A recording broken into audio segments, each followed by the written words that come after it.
Can you hear me?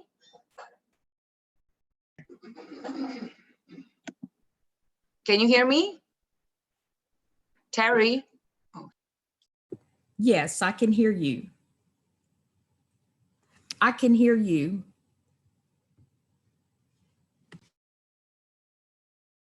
Down here. Yeah. Can you take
guidelines you need to follow if you're going to take an online class with HAR.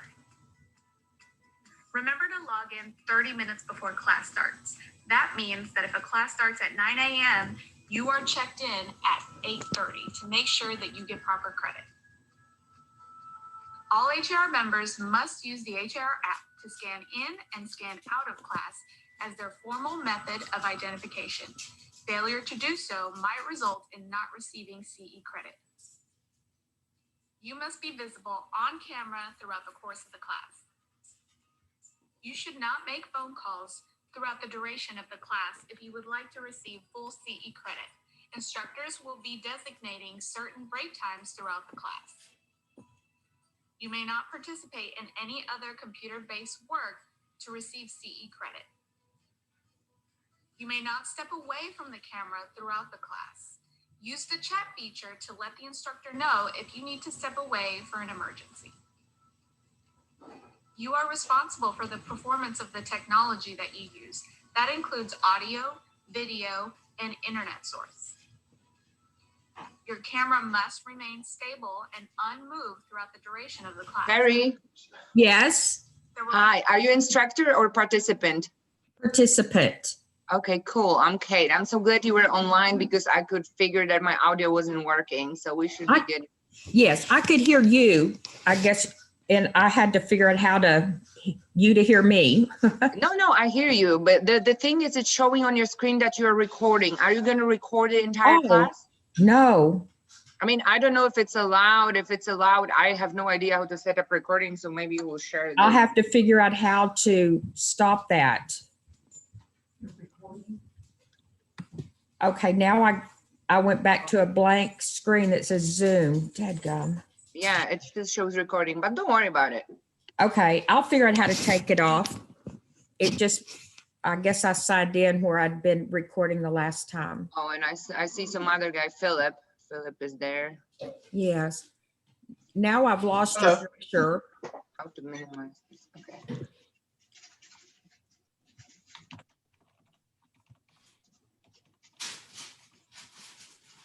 Cindy, Have you guys done any online courses? do you know how when how to get back to the picture. Sorry. I've lost your picture. Philip, can you hear me? I can hear you. Awesome. Are you commercial agent? Do what? Are you commercial agent? Yeah, I specialize in just commercial. Okay. I'm also an architect, so. What do you do in commercial mostly?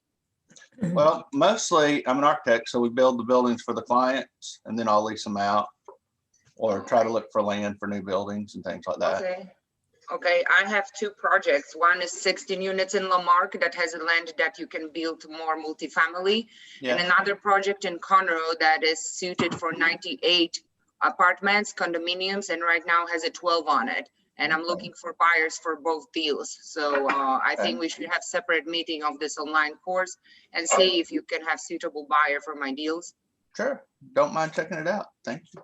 Okay, I will text you my card right now if you give me your number, since it's just two of us showing right now on the conference, because I Sure. don't even know if they will give opportunity for networking, and it's kind of stupid I think- online. We can do it on chat too, but yeah, it's 214. I don't even know how to do the chat thing, but you can do it. Uh-oh. 214-952-0527. 0527? Uh-huh. All right. Cool. So how long have you been doing commercial? For, let's see, I guess this is almost my third year. My wife has been in real estate for like 13 years. So Okay, cool. I just, started my own firm in architecture about 5 years ago. And it seemed like a good addition since I was building a bunch of leasable buildings to be able to lease them out for my clients. So Yeah, it also shows on yours that you're recording. Are you going to record the entire course? it shouldn't be. I don't know how you guys do that. I don't know. It's Maybe not turned showing on in my mine, product. so I'm not sure. I bet you don't think it's the realtor people recording it? Nope, because I don't know. It shows on my screen recording with the red dot in the Yeah. left-hand corner. I can see that too, but it's not me recording. Okay, so I don't know. Maybe they're recording us to prove that it's us. I don't know. It's first bet time I'm they doing are. online course. Have you done online courses before? Yeah, I don't Have you- remember noticing that or not, but Okay. Have you received my contact card right now as we speak? yeah, I did. Yeah, I'll shoot you a note in a bit. Okay, I will send you that Okay. stuff. Sure, I got it right here. I'll shoot you an email real quick. They have So mine. how many multifamily have you developed? I haven't done a lot of multifamily. Mostly it's like the big commercial buildings, hospitals, things like that, dental clinics. I have a land in Texas medical center exactly Yeah. for what you're saying. Yeah, you just need to bring the buyer, present them the project, and then we both make money. It's on Fannin in Texas Medical Center. Okay. I want to send you that too. Yeah, I'll shoot you my information. Real quick.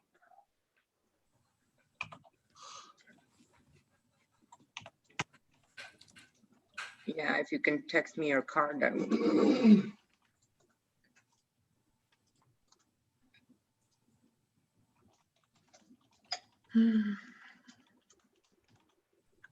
Sure.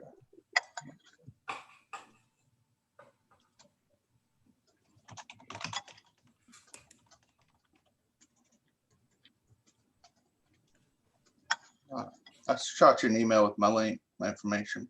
Okay, let me see.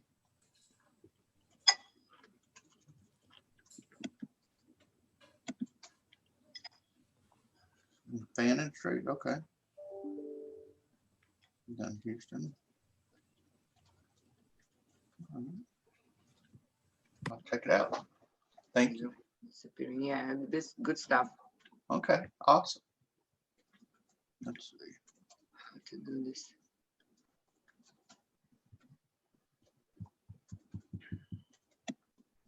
And so, and your wife does residential and commercial? She does just residential. Okay, cool. Yeah, she's been in it for a long time. And what part of town do you guys live, or do you have any specialization or no? As far as, I mean, for architecture, I do it all over the country. I'm registered in 7 states right now. So for real estate, mainly North Texas, kind of anywhere in the Metroplex. Okay, cool. Yeah, good to know. I don't know anybody that does what you do, so I'll refer you some business once I sell my deals. Okay.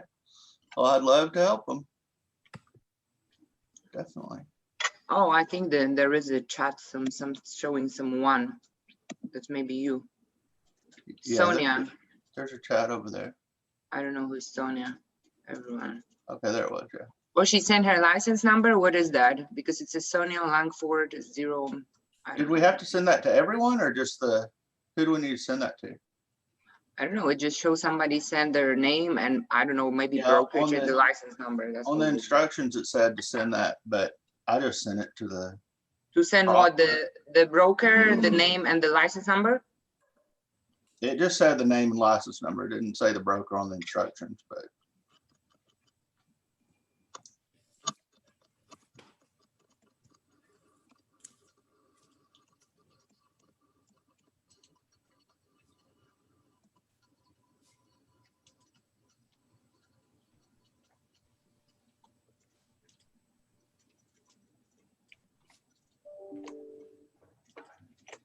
Yeah, make sure everybody has it then. The instructions said to send their. Okay, well, I send mine. It's not a crime. I think we should all shoot actually our contact information about, well. Yeah.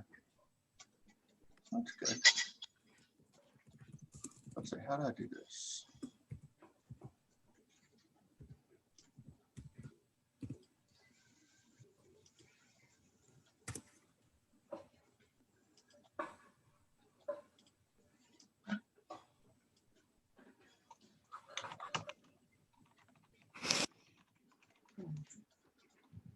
Oh, Terry is back.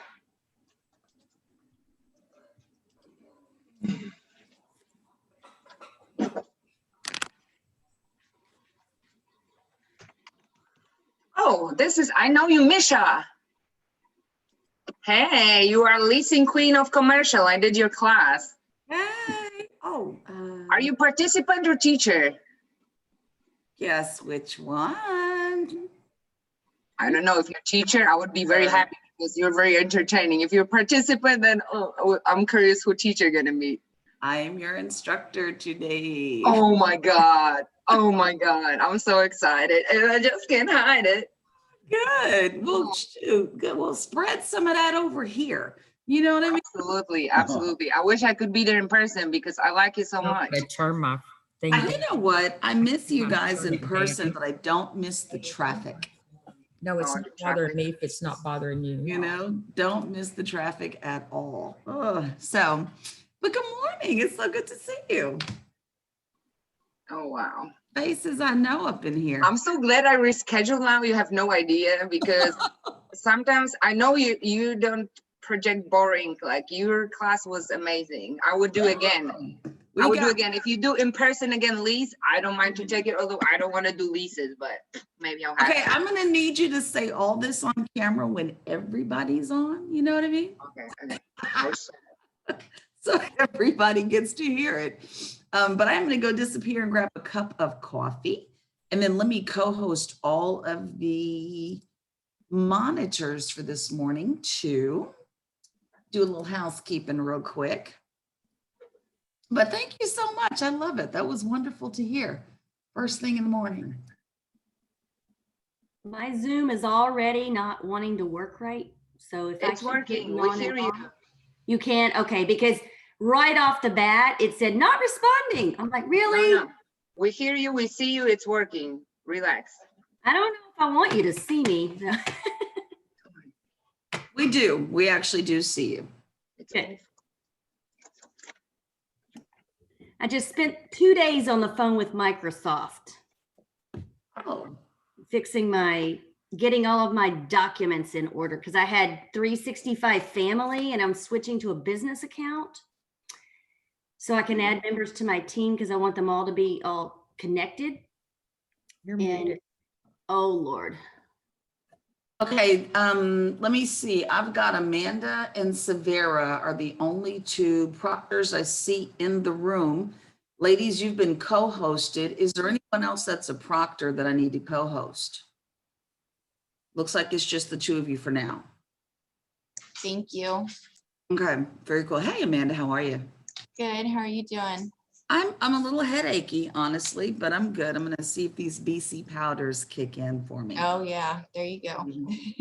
I'm getting old. Every time we have a pressure change in the atmosphere, it kicks in. Yeah, mine does the same thing. I understand. I see you talking how to get back Zoom. Yeah, so I am, but okay, looks like just the two proctors. I'm gonna be back in just a moment and I'll go grab a fresh cup of coffee.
What time is it?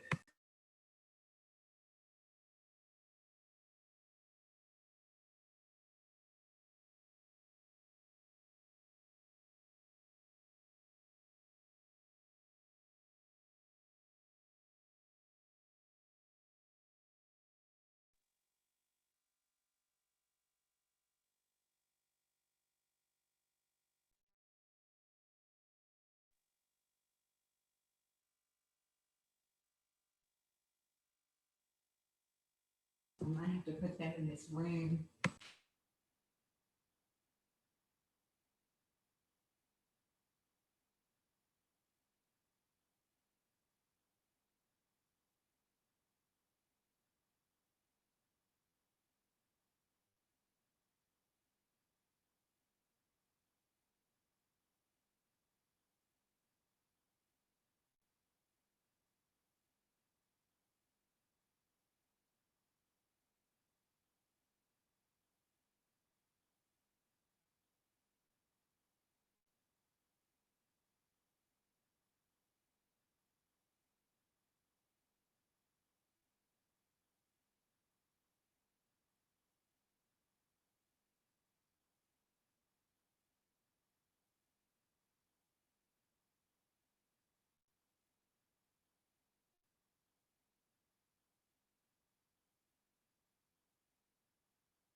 Morning, Angie. Good morning. You're unmuted. I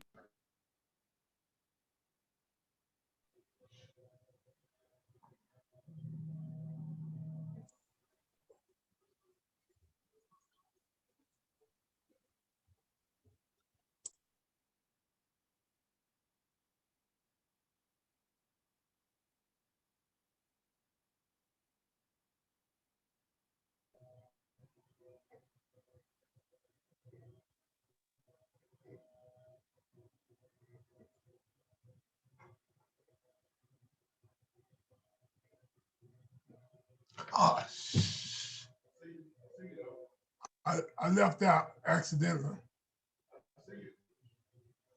Well, now I came from.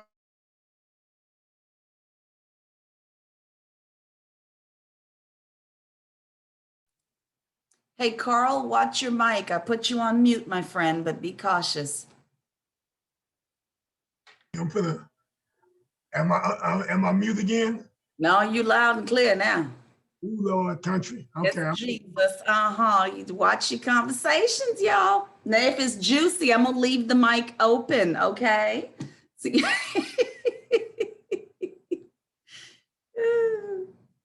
Katem, thank you so much for the words this morning. I do appreciate that. Thank you so much. Your check is in the mail.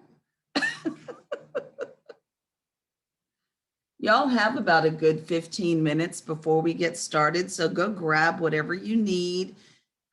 If you're a breakfast eater, go get it. It doesn't matter to me. We're good with kids in the lap. We've got cats that like to cross screens and put their behinds in the cameras. It's all right. So whatever makes you comfortable, except for a pillow and a blanket, is all right with me.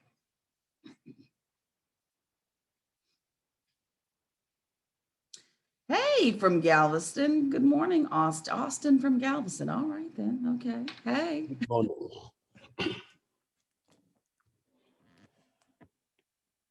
Hey, Janice, where are you at on my camera? Let me see. You are on page. Janice, wave at me. I can't see. Let me find you. There you are. Hey, hon, how are you? Good to see you. I have got BC powder in the back of my throat and it's killing me. I'm going to hack up a fur ball, so I'm going to put myself on mute too.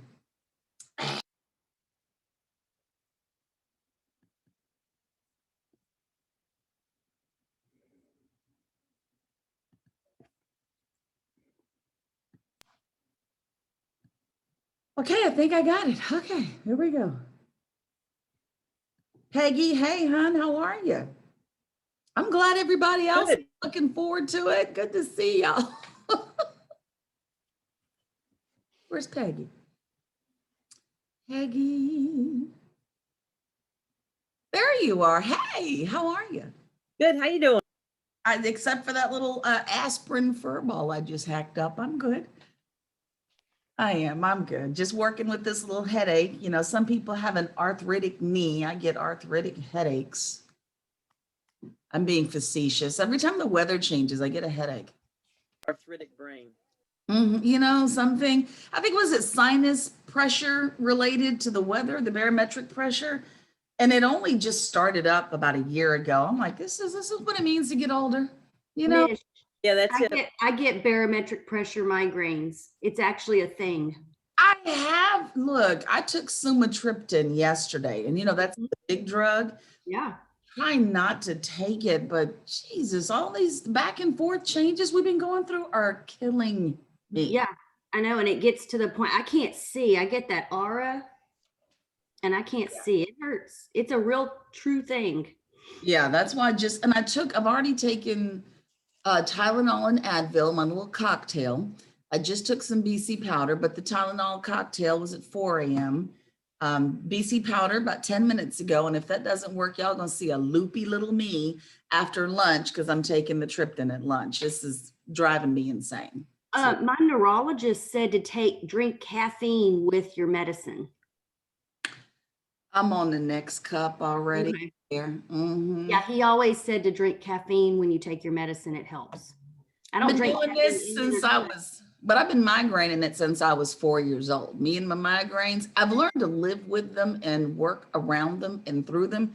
You'd think I wasn't in any pain, but trust me, off camera, I'm somewhere on the floor, crawling around, you know, but I appreciate it. Thank you. Let's see, I've got to get this annoying background off. I can't stand the backgrounds. Ugh. And again, y'all go get what you need to make yourselves comfortable. Breakfast, snacks, puppies, kids, it's okay. Yeesh. Are there any new proctors in the room that I need to co-host? I'm trying to monitor, but I might be missing some of you. Good morning, Mish. This is South Padre Island, Lindsay. I'm a Hey, proctor. How are you? Are you proctoring? I am. How did you name yourself? Oh, you did name yourself Proctor. Let me scroll a little lower. Hold on, let me get down there. Yeah, Proctor, South Padre Island, Lindsay. Why am I not seeing you on my list? There you are. Okay, I got you. Let me co-host you. Thank you, ma'am. You are so welcome. Gotcha. Good morning. My name is Debbie. I'm the Williamson County Proctor, and it's under WMSN is how I named myself in the front. All right, and then I've got another one as well. Let me just co-host that person, Joanne, since I'm down here on the list. And then, okay, you said, now where am I going for you? I actually put WMSN for Williamson Proctor. W, okay. Yeah. Scroll down, W. Sounds like a radio station. Okay, SN. Does it say, well, there it is. Is it Ashna? No, Debbie Moran. Is it not down there? You know what? It's the order is not truly alphabetical. I even see a Clay below a WMSN. Interesting. I can rename myself to just Debbie. Yeah, well, you can. That's weird. It usually isn't an alphabetical order situation. Yeah. It's not. I got it. Let's see. Good morning, everybody. Morning. Is that Jason Hill who said good morning? Yes, ma'am. Good morning. Happy New Year.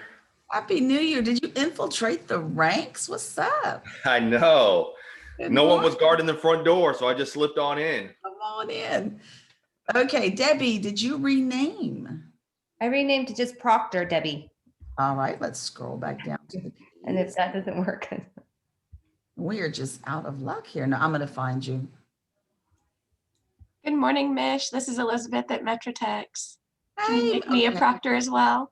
I'm looking for y'all's names, but let me just close the participant window and reopen because it's just not showing me certain names. Okay. No worries. Yeah, let's see.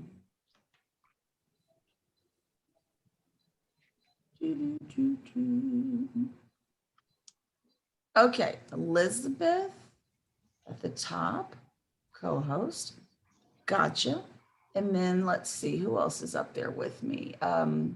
Daphne Davis. Oh, with an L. Okay. And co-hosted. And there you are. Does anyone else need to be co-hosted? Ah, Loretta is in the room. What? Good morning, Miss. Good morning. All right, okay, you are now co-hosted. Is any other proctor in the room need some co-hosting abilities here?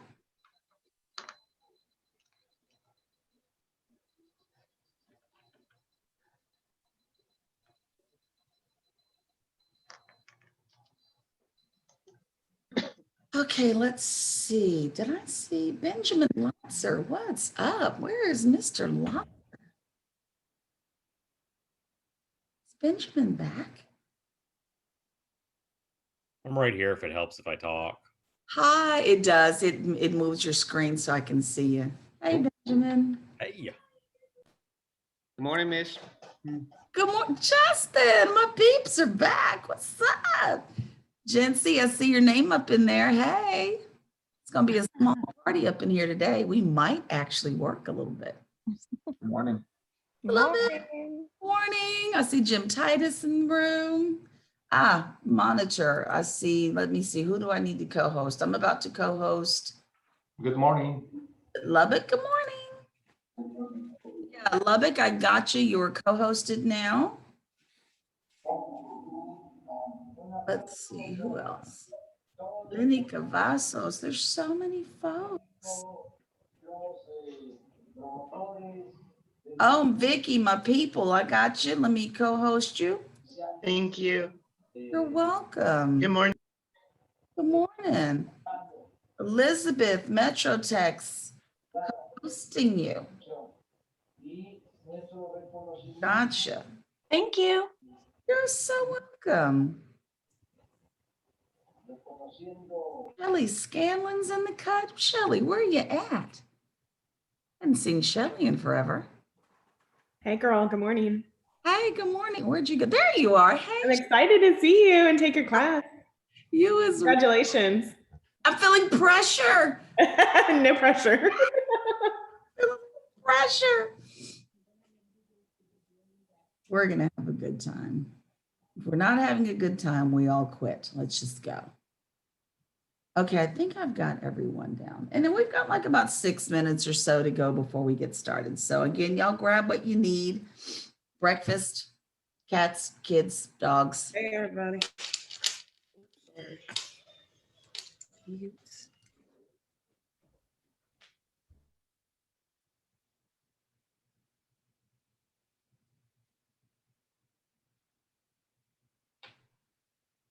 Morning, Miss. Am I on the list?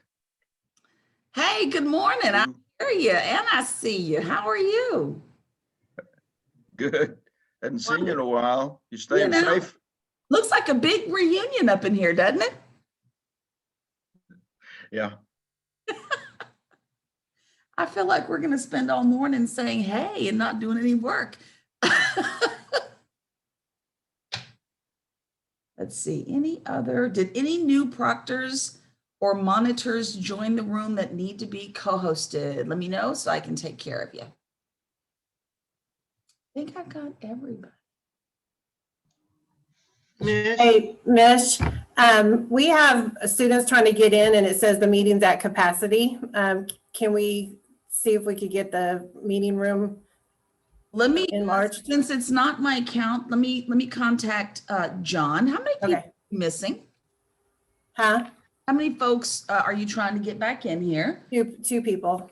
Okay, is anybody else experiencing that or are all your participants in? Mish, I'm missing 11 people. So we've got one. Can I ask a question real quick? Yeah, I've got two people. Do you Mish. need to be able to monitors? Do you need to be able to see us on the camera? Because right now I have my phone set up for camera, my computer set up for audio. You do. Okay, so let me. As long as one of them lets us see you guys, I'm going to disappear for a second. Let me call John and see what he can do about increasing the. Mish, we still have 3 people at Arbor. I just can't see people if they don't put their association down too, wherever they signed up at. Okay, so everyone, monitors, you guys go ahead and address everyone as you need to. I'm going to disappear real quick and go grab John. And Mish, I'm still waiting on about 25 of mine. 25. Okay. Got 50 signed up. So we're well up to about 30 folk who need to get in. Let me let John know. Anybody else have an account for me? I think I'm missing 2 as well. Okay, so that 20. I need 3 from Greater Fort Worth. 2 and 3. Okay, so we're up to almost. Abilene's good. Awesome. Awesome. Okay, I can still hear you, but I'm going to put y'all on mute. I mean, I'll put me on mute. Put me on mute. Here we go.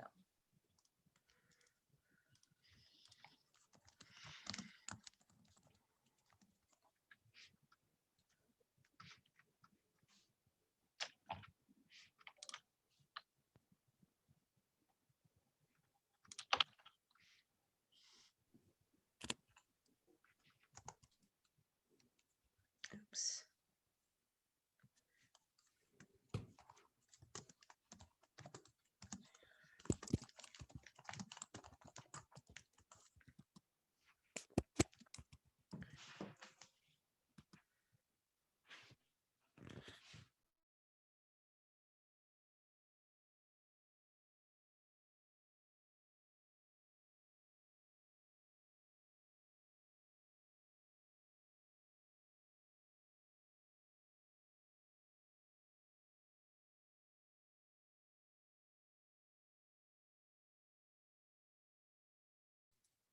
All right, to all the proctors and monitors, that only took a mere second.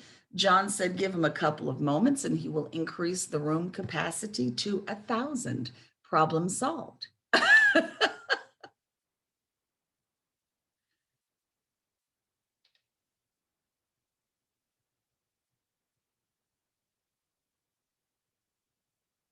He might text me when that occurs too. Hey, Daphne, can you do me a favor? Can you put monitor or proctor back in front of your name? I already know how I run this class, and I swear to God, I'm be calling on you. Well, Miss Davis, what do you think? And I'm gonna forget that you're watching and not participating. Do we need to do anything for signing in? That depends on where you registered. Under whom are you registered? Okay, so Mish, your name is Mish? I'm Mish, yes. I may have misunderstood you when it came to Proctor. Yes. So I'm a broker taking introduction to commercial. So maybe I'm supposed to be a participant and not a proctor. Oh, you snuck all up in the hierarchy. Look at you. So you are taking the class, not. Yes, ma'am. That's all right. We'll let you infiltrate. Okay. So keep your name exactly as you have it. I am going to take co-hosting away from you, but that's yes, ma'am. Actually, I don't know if I can. Oh, well, there it is. Withdraw co-host. All right. You're great. Thank you so much. I guess my listening skills weren't on earlier or I missed something. That's all right. We let you sneak in for a second. But I can answer questions now. No, that's okay. We're going to. Okay, so he's upped it to 500. Proctors, can you let me know if you can let people in now? Mish, this is Loretta. I'm not co-host yet. I thought I did co-host you. Let me do it again. Hello. Hey, Mish, how to scan in? I didn't scan in because there was no scan thing.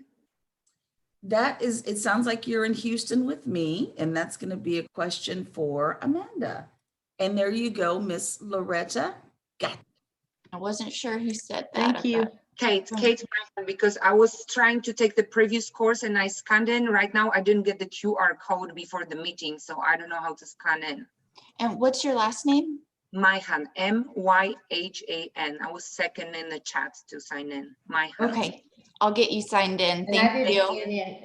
And you can put HAR in front of your name. If you right click over your name and then just put HAR in front of it. That way I know you're with HAR. Okay. Okay, I put HAR in the chat.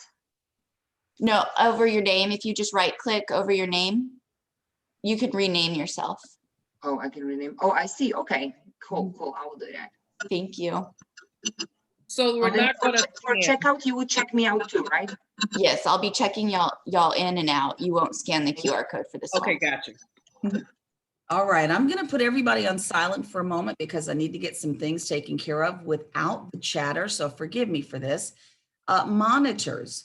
I was asking a moment ago, are you now able to let in those folks that you needed to let in? Yes, ma'am. Wonderful. John says he has opened it up. Anyone else experiencing any issues with letting folks in? I'm just missing one, so I'm going to contact him and see what's going on. Awesome. How's everyone else doing? Doing pretty good. Wonderful. Thank you very much. It's going to be an interesting day. It is now 8:30. I am going to mute all microphones because we've got about 135 folks in the room. Not an issue, but if everyone opens up their mic at once and starts talking, then it does get to be an issue. Now, one of the things you should know is this. One, I do my best to pay attention to the chat throughout the day. I won't catch absolutely everything, but I do my best. So if you need something to avoid all of the cross chatter, try chat first before you open your mic. Something else you guys are going to need to know is this. I've got, according to my screen, it looks like, well, is that 5? Yep, nope. I've got 6 pages of faces. So even if you do this and you raise your hand and you're trying to get my attention, I might not see you. So if it's urgent, we've gone over a concept and something escapes you and you really need help and I missed it in the chat, gently open up your mic and say, hey, Mish. So again, I've got 6 pages to monitor. Not a problem, but I'm definitely going to need you all to work with me on that one. For now, let me just do a little housekeeping really quickly. Co-hosts and proctors, do you all have any morning announcements and things that you need to tell your members while I close this window? Mish, can I just ask there are 3 people on this meeting? Sure. Okay. Melanie Behringer, Sonia Bellew, I'm going to mess up the name, I'm sorry, and Erica Kennedy. If you are in this meeting right now, please send me a chat message. And the me is, was that Elizabeth? Proctor Elizabeth? Yes, that was me. I'm sorry. No worries. Mish, this is El Paso Monitor. Can I please have co-host? I just saw that in the chat. I see Proctor. Okay. Good morning. This is the Proctor with South Padre Island, and I need my attendees to please send me a copy of your ID or your FastPass, except for Lenny Cavazos. I have yours. I'm going to put something up on the screen for anybody who does not understand what the FastPass is all about. You might as well get comfortable with that now, because it looks like we're still going to be zooming it in for about another year. So if anyone is unfamiliar with the FastPass, take a look at this screen here. We all have this. Everyone has it as part of their Texas Realtors membership, and it only takes 2 steps to get it. You'll just log into your account under texasrealestate.com. Make sure you're using the red tab for Realtor members. And if you'll touch education, you'll see a drop-down menu, and right where this arrow is pointing, I've enlarged it in a box over to the right, it says FastPass. And when you click that, if you'll see this long thing on the right-hand side, that's what comes up. You actually have identification that tells us who you are. You will need to put your photo in your account, in your Texas Realtors account, but you will be able to show us who you are without putting your driver's license out there for everyone to see. I do need to let you guys know that these classes are recorded and watched. And so again, like she says, send it to her. Don't flash things up on the screen. But if you want to use your FastPass, it's a way for you to get us your ID without putting your driver's license up. And by the way, this is an old picture. My license is not expired. It is up to date. I'm legit. You're all getting your credits. I'm just saying, for those of you who want to tell me, hey, Mish, your stuff's out of date. No, it's not. The picture is. All right. So any other proctors have any other notes for anyone in the room? This is your... Sorry, if anyone with HAR could just make sure that you got your full name that you're registered under listed, and then you can put HAR in front of it. That way I can make sure I have everyone checked in, and it's easier for me to sort through and see you. And thing for Arbor, please. Even if you add another association from another association, please put Arbor for if you signed up at Arbor. Thanks. And then for Houston, Herman Duenas apparently is still trying to get on, according to Alex. So Herman Duenas through Houston is trying to get on. All right. So pardon me. I'm sorry. This is Herman Duenas. I'm actually on now. Hey, Herman. Well, good to see you, my friend. All right. So one more time for the cheap seats in the back. This is Mish, and good morning to you. I'm going to mute everyone's microphones to avoid the overlapping chatter. Now, that does not mean that you're not allowed to talk today, because let me tell you, if you know me, then you know today is not about me. It's about us. So we get to talk. We just need to be mindful that there's 145 folks in the room, so we can't chatter over each other. So with all that said, last call for proctor announcements. You guys have anything else you need to share with members? Is anything else happening? Please pay attention to the chat as well. If you get a chat, please respond. Y'all catch that? That was from Vicki and Arbor, and I'm gonna do my best to keep up with it too. All right, my friends. Well, let me go ahead and put some things back on the screen for you to watch. And we're gonna do a little housekeeping right now. So let's get to it. You are welcome. You're in the Texas Accredited Commercial Specialist Designation class. This is section 1 of 3. And here's some quick guidelines for attendance. Also, for those of you who may forget my name, let me just put it up. Here we go. For those of you who may forget my name, it's in my window. It says Mish Guillory, but on virtually every slide, you should see my name somewhere like it is written in cursive up here at the top. Mish Guillory. So just call me Mish. It's just easier that way, but let's hit it. All right, so we did our best to get logged in early. Thank y'all so much for that. If your technology fails you, mine has, just pop back in. We'll be here. And if mine fails, give me a moment. Let me pop back in. I'll be right back. Things do happen. If you don't know, now you know. I need to see your face at all times for you to get credit. I need to see your whole face. So for those of you who are only giving me half a face, when I cannot see ears and lips, guess what that means? That means you're on the phone. Y'all know we figured it out, right? So do your best to, try not to disappear. I need to see all your lovely faces, all right? Try to resist the temptation to take phone calls or hold side conversations. You see that right there?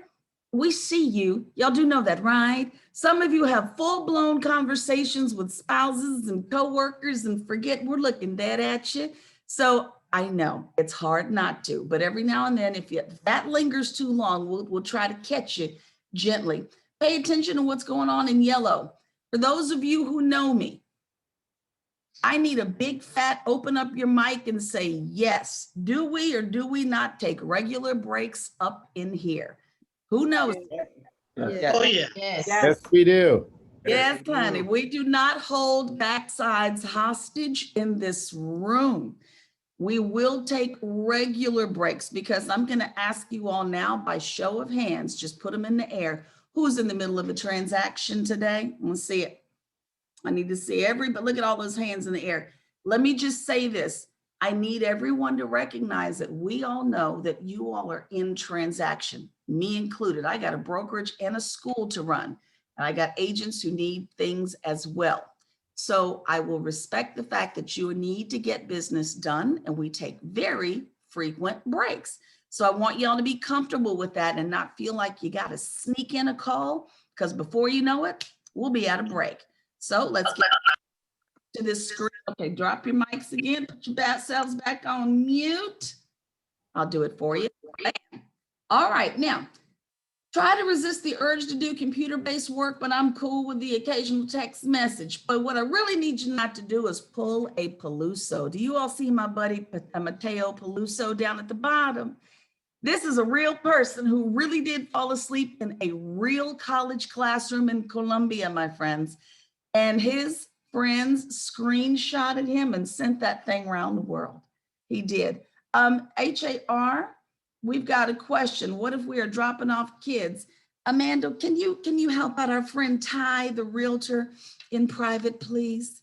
Thank you so much. Yes, I will. Away from the camera. We need to see you. We'll put y'all back on mute. A couple cameras, mics opened up. Now listen, I know people show up at the door unannounced. I get it. I know that sometimes your bladder says, forget about Mish and her bathroom breaks. I gotta go now. I get it. But if you do step away, let your proctor know what's going on. Also, I cannot help you with your technology. Let me apologize in advance for that. Everybody's running something different. So you're kind of on your own for your technology. Your camera needs to stay unmoved through class. So just get comfortable wherever you are. Just make sure that we're not traveling up and down the hallways with you. And can I just tell you, y'all, we have gotten real good at this. I'm gonna just tell you now, because someone might try it. When you want to get in your car or walk down the hallway, and you decide that you're going to put up one of these backgrounds here, you'll put up a fake background, right? Did you know that we can still tell that you're moving because the lights and the shadows across your face change? So it doesn't work. Just sit still. We're going to take a break at any moment. I promise you that. So try not to skirt the rules, guys. I promise you, we're going to make great concessions and get you through this. And you're going to be done with this before you know it. Last but not least, let's see. Be sure to complete your evals. And I think evaluations are going out at the end of the 4-day period. So just be mindful of that. One other thing, because of the size of this class, unfortunately, we're not going to be able to do a lot of storytelling when you have a question. Some of y'all know what that means. Anybody? Justin, do you remember what the storytelling thing is about? Go for it, Justin, if you don't mind opening up your mic. Basically just giving you a story of what, of an event that happened. Yeah, just if you guys have a question, we're going to do our best to get to the question. And if we need the background details, then we'll ask for them, because you guys know how bad we are with stories. Y'all ever gone to your brokerages and tried to get some work done and someone said, oh my God, I had a client who, next thing you know, you are 35 to 45 minutes behind cranking out a 1 to 4 family because you're in there telling stories. So we're going to try not to do that in here today. And that's what no storytelling is all about. Who is the proctor for Metro Text? That's going to be. I sent her a chat. Don't worry. Great. All right. Let's keep flying, y'all. This is your new classroom. It's official, Brad. You are here. Whatever you're eating, I want some. That just looked good, Brad. Dude, that looked delicious. I ain't even gonna lie. That looked great. Here's something y'all need to know. This is not a Trek rule. This is not a Texas Realtors rule. This is a Texas law. Transportation codes say that you all are not allowed to drive and Zoom. You just can't. So if we see it, for your protection, we're just going to pop you out of the room. Now, when you get where you're going, come on back in here, and hopefully you don't linger any more than about 10 minutes, because after that, you're going to have to retake this class. So no zooming and driving per Texas law. Okay, my friends? Now, we need a little group agreement. Look at everyone's faces. Scroll around, peruse the room. This is what we're looking like. Everyone's smiling, had a great morning. This is where we're starting our day. Then we're going to have lunch, and y'all going to come back looking like this. You see, everybody's going to be a little sleepy after lunch. And so some of you, in an effort to stay awake, are going to do what I call contributing to class. The rest of you are going to think, oh God, here's someone who has something to say. Every time Miss Shika makes a comment, I already see someone, Lexington is already laughing because Lexington knows what I'm talking about. Y'all know that person. That person unintentionally makes the rest of us want to do this. Shut up. So I need you to be mindful. Go on, Lexington, let it loose, giggle it up. Ed, I see you giggling. Listen, y'all, the truth about over contributing is this. When people cannot wait for you to stop talking, that means they already stopped listening. So be cautious about contributing at every single turn. All right, now there's me. And this is me when I bother to get dressed and, put on a little makeup. But right now, I think from the waist down, I'm in sweatpants. So just imagine I'm dressed. But that's me from back in the day, my friends. My credentials are this. 20 years in real estate, licensed since 2006. My specialty is commercial leasing and property management. I do own a brokerage and a school. I'm a member of HAR's board.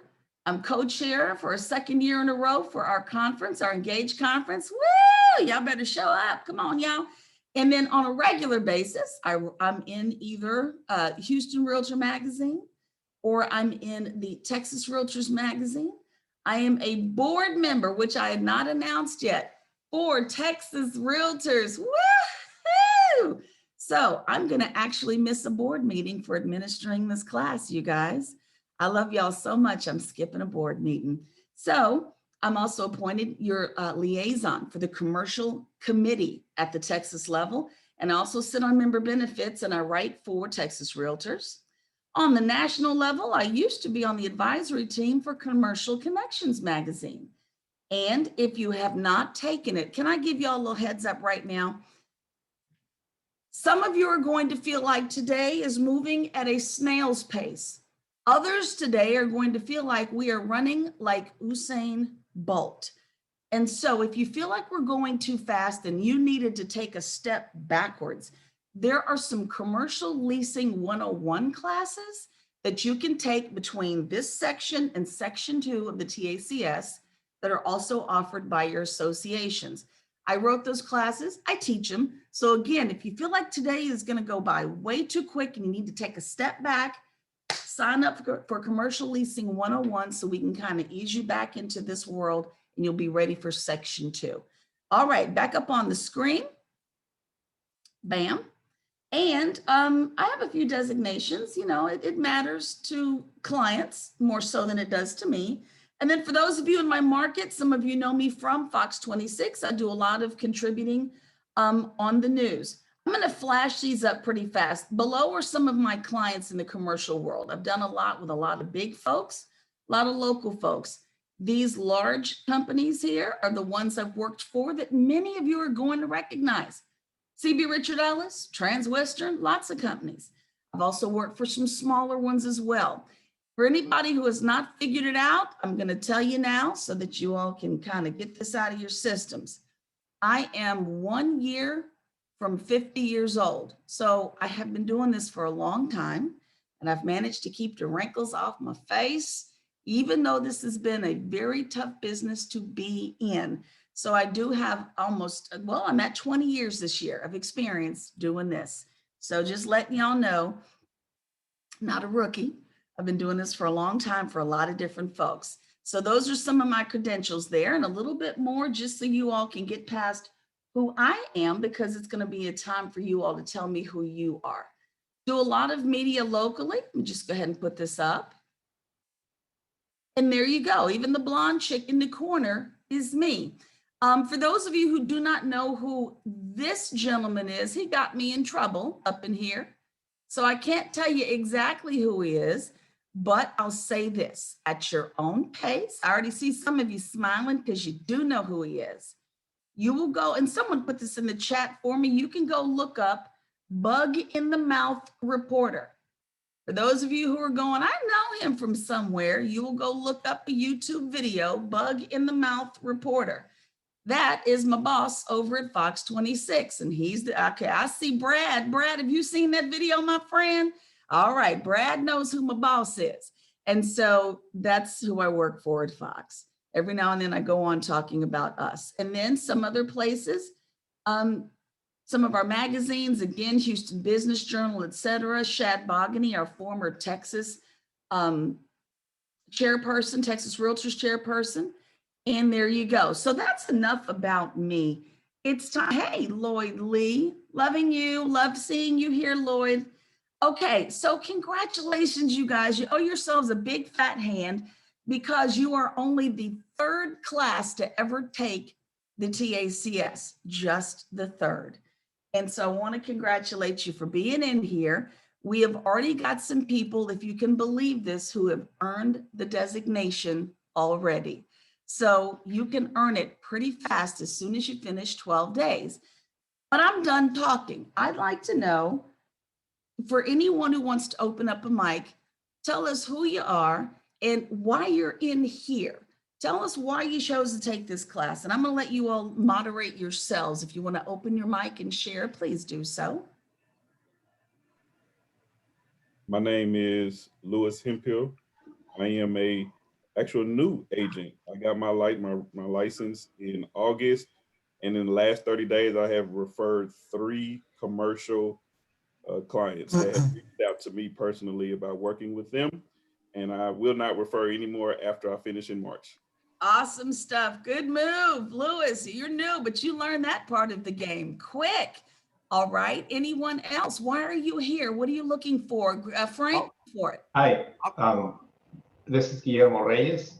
I've been over 24 years in real estate, and I've been always residential, and I try to start getting on commercial.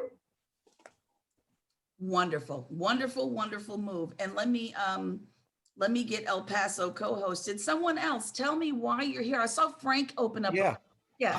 My name is Frank Torres. I'm from El Paso. I got my license in August, and I have an income property that I'm listing, and I want to go forward with commercial. As I'm also a social media marketing communication professional. So I want to tie everything in. All right, so we all need to hire you when we're done, right? Exactly. Frank, don't lose my number. I need you now. I know you. I'm looking for you. I'm gonna get you in just a second, El Paso. Who else is gonna tell us why you're in here? Good morning. My name Yes. is Gilbert. I'm from Houston. This is my 30th year as a real estate. I am a broker. I do have my CPM, my Certified Property Manager designation. I've completed all my CCIM courses. I just need to sit and study for the exam. And I'm taking this to basically broaden my horizons, meet people, network, and continue improving on myself. That is amazing. And congratulations, by the way. Thank you. Finishing the CCIM classes. Good luck on that test. Yeah, it's hard. El Paso's monitor, I think I got you co-hosted. All right. Couple of other people. Tell me why you're here and what do you need? Good morning. Everyone. I'm sorry. Hi, I'm Oracle Smith. I'm out of Dallas. I'm a real estate broker here. I'm coming from the residential side over to the commercial side. I have a group of clients and we're going to start flipping multifamily. So as a leader of that group, I need to know what I'm doing. So I'm here to learn. I just love people. Awesome. I'm not going to do things I am not proficient at. Good for y'all. Right. Who else? Somebody else is trying to get in. Hey, good morning, everyone. My I'm name's Lisa Josh- Elf. Oh, go ahead. Oh, I was just saying, my name is Joshua Gerald. I'm not just wanting to expand my portfolio, but be as efficient at commercial that I can be. And as someone who wants to expand with foreign clients specifically, I want to be able to communicate to them in any way I can in the process, because I think they're underserved, for example. So that's kind of my strategy with this. I love it. I absolutely love it. And then I heard a lady's voice come in as well. Two lady. Okay, and then Nicholas down there. Yes. Go, ladies. Well, I'm Lisa Elkins and I'm with United Country Real Estate out of Fort Worth. And in the rural areas, we have opportunity to work all phases. And we need to be able to do that because we practice a little different in the rural areas or for the opportunities that come our way. And I'm very proficient in residential and farm and ranch, but commercial is my weakness. And I want to enhance that and become very proficient at it. Hello, hi. My name's Martha Cuello, and I'm from El Paso. I used to be in TV and radio sales, and I also work for CoStar. I'm sure you've heard of CoStar. Oh, yes, ma'am. Yes, yes. When I've been in the real estate industry for 4 years now. Wonderful. And then, okay, our last person is going to be my friend at HAR there. Go ahead, Nick. Oh, thank you, Mish. Good to see you. And yeah, I'm with Nucor Commercial Real Estate here in the Woodlands. Been doing commercial full time for 4 years. Once I saw the designation here with you, Mish, I thought it'd just be great to get the designation officially and add that to my resume. So I had the multifamily branch here for Nucor, and I'm just happy to be here. Awesome. And Carmen, I saw that hand up. I'm so sorry. Come on, my friend. We'll let you wrap it up. Good to see you, though. Perfect. Thank you so much. I am also located out of El Paso, Texas. I've recently gotten my real estate license and I've been practicing some residential. I executed my first contract within my first 30 days, which was a quadruplex 4-unit multifamily. I've been introduced with a 7-unit possible listing. So I'd like to go in prepared with this commercial background, hopefully in the future with that listing. So that's a little bit of my background. You know, first of all, congratulations, all of you, for coming up in here. And thank you so much. Thank you all very much for letting me know who you are and why you're here. I know we can't get to everybody, but what you just did was reveal to me that we have a lot of co-teachers in the room. And this is what that means. I'm not an expert on everything commercial. I'm just not. Many of us do something very well, just like all of you are not veterans specialists in residential. All of you are not, multifamily specialists in residential. I'm not a specialist in everything commercial. So for those of you who are in farm and ranch, like we heard, I got a co-star buddy, Martha, up in the room. We're gonna be calling on you soon enough. So if I need some help, I'm calling on you to help co-teach this class. Is everyone cool with that? I need a thumbs up if y'all are awesome with that, because we're all in different markets. So what happens in Houston doesn't happen elsewhere. What happens in the city doesn't happen in the country. And so we do need everyone helping when you see there's a hole that can be filled with information that you have. Now, with all of that said, I want to direct everyone's attention to the screen. I did say, congratulations. One of the things I didn't mention is I am what one might call a clock Nazi. And that means this: I do like to keep my eyes on my clock. And what that means is we landed in time, on time, right here. I'll see you guys in 12 minutes. Come back 10 minutes after the hour. Believe it or not, we're at a break. 12 minutes after the hour, come back. 10 minutes after the hour, 10 minutes after the hour. Do we keep our videos on? You don't have to if you don't need to. If you just don't log out, but you can turn your cameras off. That's I fine. just don't want you to see my sweats. You're fine. Yes, ma'am.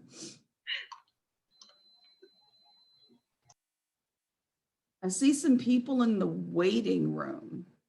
I don't know who's in the waiting room, but apparently monitors, there's some folks in the waiting room.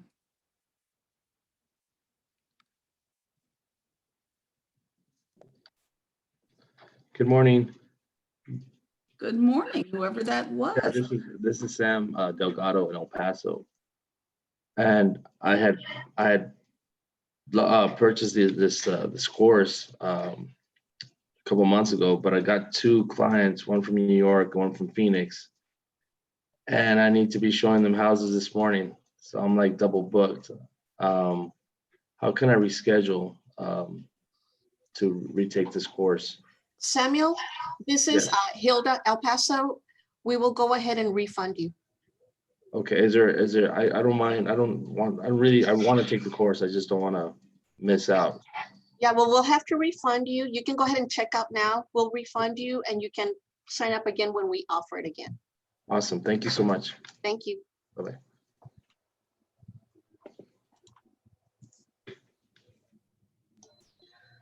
We'll see you again, Quick Samuel, question okay? for Proctor or for Mish. This is Mish. What you got? I just took my camera down, but I'm here. Okay, Mish, with the 4 days, I know I signed up for the 14th and the 15th, and it said you'll be automatically signed up for the 21st and 22nd. So where do I pay the second $250? If You don't, it's 50, you're done. Oh, yeah. Let's get it, honey. I'm out. You're good. Once you pay for the first two classes, you're automatically enrolled in the second two. Okay, thank you so much.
Yeah.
We've got about 4 minutes left on our break. Be sure to come back in about 4 minutes, my friends.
All right, we've got about a minute to go. Get ready to wrap up your phone calls and get back in here with me. Got about a minute or so to go.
Whew, all right.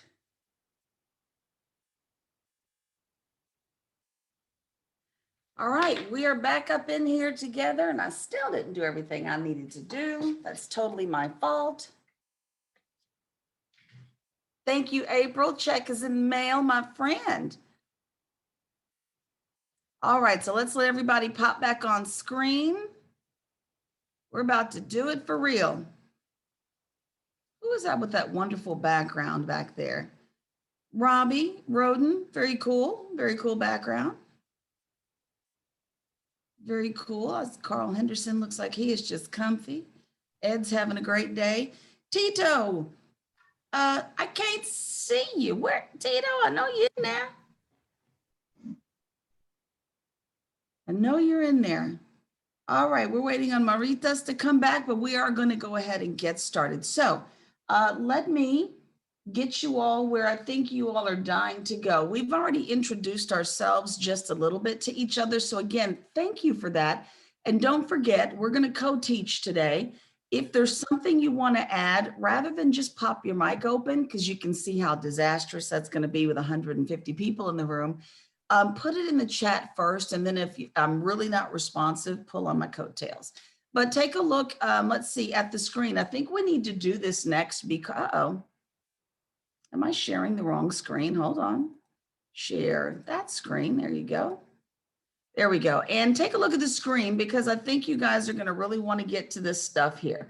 Not just the who you are and why you're here. We kind of did that already. I think we need to hit the highlights here, the obvious. All of the questions that kept popping up in the FAQ, and I saw them. I just ignored them on purpose because here they go. First, anytime you see that little camera up in the corner, I did my best to make sure it was animated so you could see it. But when y'all see that camera in my presentation, that means it's not in the book. So if you want it, you're going to have to photograph it. And this is going to be throughout the day. There's a lot of stuff in the book that to me needed a little, a little extra explanation. And so I took some time to give you extra info. When you see that camera, take a picture if you want it. So why don't we go ahead and hit the questions many of you have already hit me with. They're not in any particular order, the questions that is. Here we go. Do I have to take the TACS questions in order? Sections? Yes, you should. Now let me tell you why. And there's going to be several on the screen, Troy, so you might want to wait till we get to the end of the screen. We got plenty, about 4 of them per slide. There is a group project at the end. Day 12, you all have to do something together. So, starting at the end for anybody who wants to skip and, if you have friends, oh yeah, let me get on section 2. No, don't do that because there's a group assignment and many people are going to resent someone coming in at the end. Plus you're not going to have learned anything. Do I have to pass an exam? Yes, you do. You're going to need to pass 3 of them, one at the end of each 4-day TACS section. So there's 3 exams to pass. Who did I just make nervous with the notification that there is a test? Who just got nervous? I need to see my exam anxiety people in the room. All right, thank you. If you also have never had my class, I promise you, I'll get you through it. You'll be just fine. Last question, and you can take a picture of this. How do I know if I pass my exam? You're gonna get notification through email. That email should be coming from Texas Realtors, not necessarily your association. Should be coming from Texas Realtors. Keep an eye on your spam folder. It should only take 24 to maybe 72 hours after you take the exam to get a certificate letting you know you've completed the first section. Other questions coming up. There's another set of slides here. Next question, do I get my score, my grade? No, you don't. Unfortunately, you'll only know if you have passed or failed. There are 60 questions you need to pass with a 70%. I think that's 46 questions. Correct me in the chat if I'm wrong. I think it's 46 questions you need to answer correctly. Then we've got this one. Do I need to notify TREC that I completed this course in order to get my credits? Yes, you do. If you don't catch anything I'm throwing today, yes, you do. This will not be reported to TREC for you. You got to turn in your certificate to TREC. The instructions will be in the email. So don't call your board and say, hey, I didn't get my CE credit, because they won't be the ones that administer it. How many hours am I getting? It's going to depend on you. Each of these sections is worth something different depending on how long you've been in the biz. So for our new folks who are working on SAE, you're getting 30. For those of you who've been in the business, you're only getting 10 per section. 10 per section. Last question, and you can take a photo of this slide. I hate this question. What is lunch? You know what lunch is? When I get good and doggone ready to let you have it. How about that? You know, when you start your morning asking me when we can get the heck away, that just hurts my heart. That just hurts my feelings, y'all. Now listen, we aim for noon. And if I can run my clock effectively, lunch starts at noon. If I can run my clock efficiently and effectively, we will take a break and have a lunch break so you can have an extended lunch. So I'm going to do my best to get you there. All right, next set of questions. Will I be required to complete any transactions before I get my certification? Yes, you will. You're going to have 3 years to do 2 transactions. You get a nice little chunk of time to do it, but eligible transactions will have to have begun after you started this class. So if you started a transaction, meaning we've signed a commercial buyer's rep agreement, we've signed an LOI, we've done purchase contracts, and those are dated before this class, then they will not count. You need to have started the transaction after you started this class.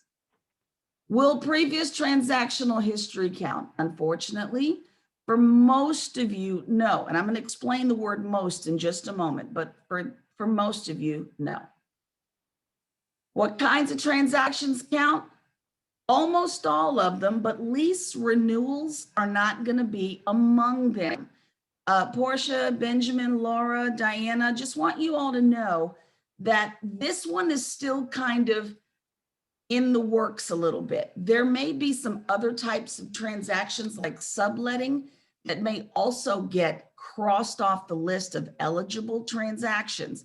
So that may not be a one size fits all answer, but at the time I created this slide, what the board knew was that lease renewals were not going to be counting.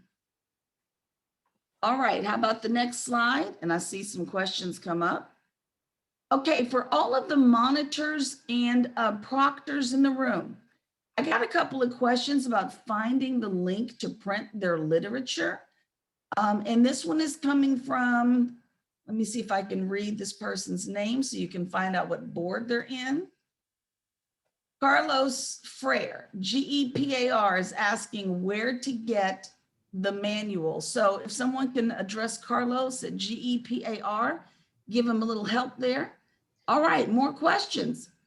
What do I need to prove my 2 transactions? We're going to need a verification form from your broker. So it's not going to take a lot. We don't need a mountain of paperwork from you unless we determine someone's trying to be fraudulent. Are these classes good for the 900-hour broker requirement? Yep, they work for that. TREC does recognize this. Where do I get the application? There you go. You can now take a picture of this slide if you need this information. All right, let's get to the next one. Why do I have 2 cameras on there? Oh, well. All right, some more questions. Let's see. Is there an application fee? Yes, there is, and it's really nominal. It's $50. And again, you're going to apply for this after you've gotten the classes finished, the exams passed, your certificates recorded with TREC, and you have got your provable transactions. You'll turn those in with the $50 fee. How about this one? Is there a membership fee required every year? Do I have to keep taking classes to maintain my certification? Nope. Once you earn it, you can flaunt it. So this is like the GRI. Once you get it, you have it. No need to keep doing it. Team transactions. If you did the transaction and your name is on it, Brad, I'm thinking the answer is yes, but you may want to contact Texas Realtors just to be sure. But I think the answer on that might be yes. And let me record your question because it's a good one that I might need to follow up on. So give me a moment. I'm going to write that down. Let me see. Team transactions. Good question. All right. All right. Let's keep going. And more education required to maintain the certification. No, again, 12 classes. That's all you need. I'm sorry. Let me let y'all get a picture of this. All right. I see some cameras down. Let's go to the next one. Questions. Now, this is a big fat one here. Are there exceptions? CCIMs and SIORs. If we have put in time, do I have to, take all this stuff? Do I have any exceptions? And there are some exceptions for some of you. CCIM and SIOR, and that's, you know, your office buildings and your industrial office building realtors. You guys are going to get the certification with the payment of the application fee. Commercial members who do not have this designation or this one, but you've got at least 5 years of experience, you still need to pass the exam and fulfilled the transaction requirement. And then you can get this without taking the 12 classes. So if this is you and you don't want to be here, you might be able to pop back out. Just want to let you know. Land sale should count as long as we're selling for commercial transactions. Yes, land sales should count. Good question. Okay, and then give me a moment, Kelia. Let me see. Then we've got another slide I really need y'all to pay attention to right here. We're in the business of passing tests up in here, but only if you ask me nicely. You be nice. Let me say this, guys. You know, instructors are never obligated to actually do exam reviews. They never are, but many of us do. I'm one of those who does. I also suffer from exam anxiety. Never mind, I know what the heck I'm talking about. I just see an exam and my brain just oozes out of my left ear. You know what I mean? So we will be doing exam review every day, including today at the end of this day. And we'll do it over and over and over until the exam on the 4th day. And just to satisfy your curiosity right now, the way this is going to work is this. We're going to do instruction on that 4th day up until about 2:45, close to 3 o'clock. You're going to take your last break around 2:45. We're going to reconvene, and then we're going to go straight into exam review for 4 days worth of instruction. And the minute we finish that review, straight to test, no break. That way you'll maximize your retention and won't forget what we just went over. And since we're already in that exam frame of mind, it should ease you into the exam. There are 90 minutes to take the exam. You have plenty of time. We're here for you. You take the whole period if you need to. Let me also say this because I'm very aware of this. For some of you in this room, English is not your first language, and we know that. You need more time sometimes. And so I want you to understand, don't feel rushed. What I've discovered is that for people for whom English is a second or even third language, it takes a minute to get through these questions. So take your time, don't feel pressured. And when we do get to the exam, I need y'all all to recognize this. I'm telling you now on day 1, so you're ready on day 4, because with 150 people in the room, we don't have the time. Go get a second device. If you know that once we give you this exam link and your screen blacks out, we can't let you do that when you take the exam. We have to see you take it. So go get a second device. Go steal your kid's iPad or something. Snatch your spouse's cell phone. It doesn't matter what you're on. We just need to see you. So you've got 4 days to figure this out. I don't know what causes some people when they start the test to black out. I don't know. But if we say, hey, Shelly, I can't see you, Shelly, have a second device and be ready to turn it on so that we can see you. There is no sense in paying money to be here and then you can't test out. So is everybody good on that? I see questions in the chat. We're going to get to them. Is everyone good on that? All right, go looking for a second device. I don't want you stuck out on test day. And transactions done on behalf of an LLC doesn't matter. It doesn't matter who your client is, as long as it was commercial, you're good. Are the 2 transactions needed before we can get the CE hours? No, you're gonna get the CE hours the minute you finish and pass. Just to get the designation is when you need the transactions. Land sales again should count. Team transactions, I'll find out. And commercial marketing, Janice, let me tell you about commercial marketing. Where's my friend who's the guru? Where'd he go? Is that Frank? Right here. Frank, my friend. You know that's your part, right? That's my part. It's your part. Okay, when that comes up though, I need you chiming in. Now listen, I want everybody, and I need Frank to tell these people right now. It is key that you all tell everybody on all your social media platforms you're here. People need to know you're here. I'm learning this. I'm taking this. I'm doing this. You bet. Be shocked at who's coming your way in your inbox. Go ahead, Frank, take it away. Your social media presence is your face-to-face presence in the digital world. The digital world is the real world. So if you're not on social media, get on social media. And I recommend two. YouTube, because video is everything. Instagram, because a picture is worth 1,000 words. Go for it. All right, Frank. Thank you. And that was nice and short and concise. Thank you. I will say this. I can tell you now that people who take my classes, listen, if I have to catch you doing one of these, that's fine. Do that. Take all the pictures you need. That doesn't distract me, but you'd be shocked at the fact that people will DM you and inbox you when they find out that you're getting certified in something commercial. So go ahead, take your pictures, post your social media. It's important. That's business. All right, Frank, thank you very much. Let's get back to it. We got a long way to go, but this is easy day, by the way. So let's just take a nice stroll through the curriculum. By the way, let me get your expectations straight. One size does not fit all. So let me say this right now, because we had to stop it in the very first time we taught it. No investor, consultant, property manager, or other practitioner operates the same way. Nobody does. This is not all going to be the same for everybody. Certain elements of commercial real estate, that's what CRE means, don't hold the same value from one of us to the next. So what we're going to do is ask questions, and we're going to share what we know. But what we're not going to do, and I have to insist, what we're not going to, don't you love it when a woman says, honey, what we're not going to do, okay, is we are not coming at each other saying that's not true, okay?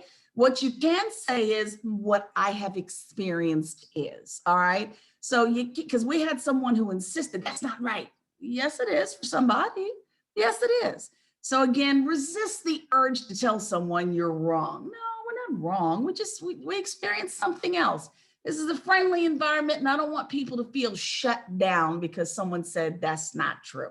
So again, this is a friendly environment. Let's just make sure that everyone recognizes that. All right. This is what we are doing today. By the way, my phone number is right there. If anyone just is not comfortable in the chat, wants to catch me after class, there's my cell phone number. You can call me or text me if you need me. There you go. We're going to be talking about commercial and residential, differences between the two. We are going to hit a little bit of our professional ethics and code of conduct, just a little bit. We're definitely going to be talking about effectively communicating with our clients. We're going to go over some of the key players in commercial, period. You just need to know who some of the folks are in this world.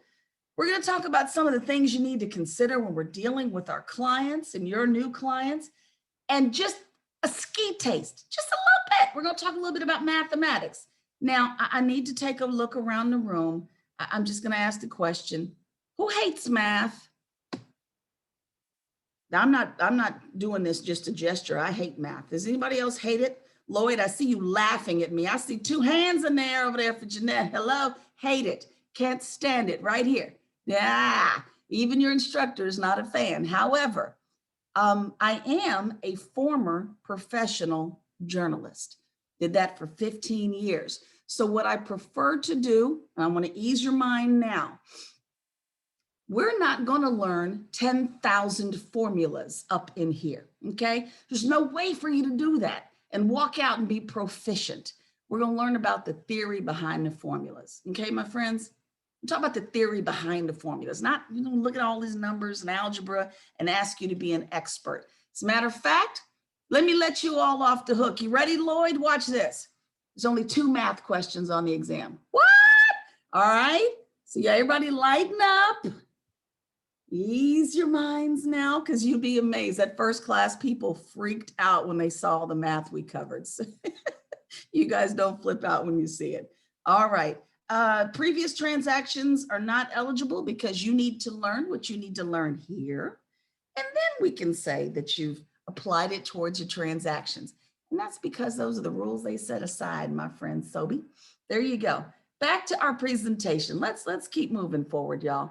We're finally in it. Does my TREC issued real estate license let me do commercial, or do I need something else? Yeah, your license says you can. You're licensed. You're ready. There's nothing in the world that says you are not a commercial practitioner. What we would prefer you not do is run around saying I'm a residential agent. Please don't do that. When you're talking to commercial folk, let them know you do commercial transactions. The minute you tell someone I'm a residential agent, some people might look at you a little sideways, like, how long have you been doing this? I mean, are you residential or are you commercial? So you just be one or the other when you're in each respective world, but you're licensed to do this. Now, I want you all to help me with something. In your books, you should be on page 11 with me. You should always see a page number at the top of the page, of that page. If the page number is wrong, I want you to text me. These page numbers have moved 3 times since the book was written. I have done my best to keep up with them. But if you find that this is off, just text me and let me know, okay, my friends? But that's where we are in your book, page 3. So let's talk about it. What's the differences between the residential and commercial worlds here? Well, the types of clients we're working with, first and foremost, we've got individuals, we've got businesses. I mean, sometimes we got brand new folks, and sometimes we got businesses that have been around for years. We got the types of properties we're working with. Sometimes we want to produce income. Sometimes we need it for personal living and enjoyment, you know, but mostly it's going to be for producing income for us in the commercial world. Ownership is going to vary.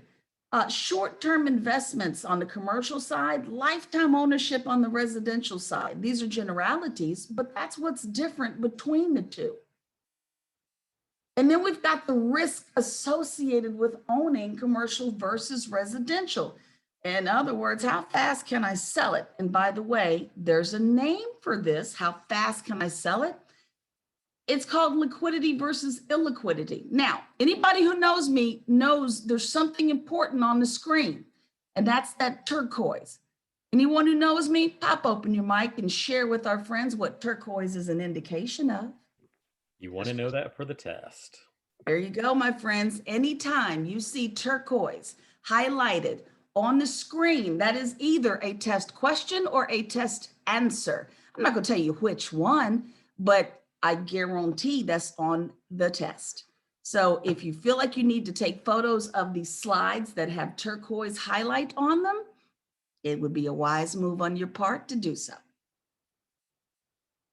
Everybody got that one? Uh-oh, I see cameras. Come on, Miss Lisa, my friend. We got you. You get it, Lisa? Very cool. All right, guys, and thanks, Benjamin. So highest and best use, page 12 here. Commercial brokerages, it requires, not brokerages, but brokerage requires that we emphasize determining highest and best use for a property. There's some other stuff we have got to consider. We have to consider evaluating how the property is currently performing, especially if there's a building on it, evaluating what your client thinks is going to happen. Test question. The approach is all about income generation and asset appreciation, not depreciation. We need that thing to keep making us money. And according to the Appraisal Institute, the reasonably probable and legal use of vacant land or an improved property that is physically possible, that is what we consider the highest value.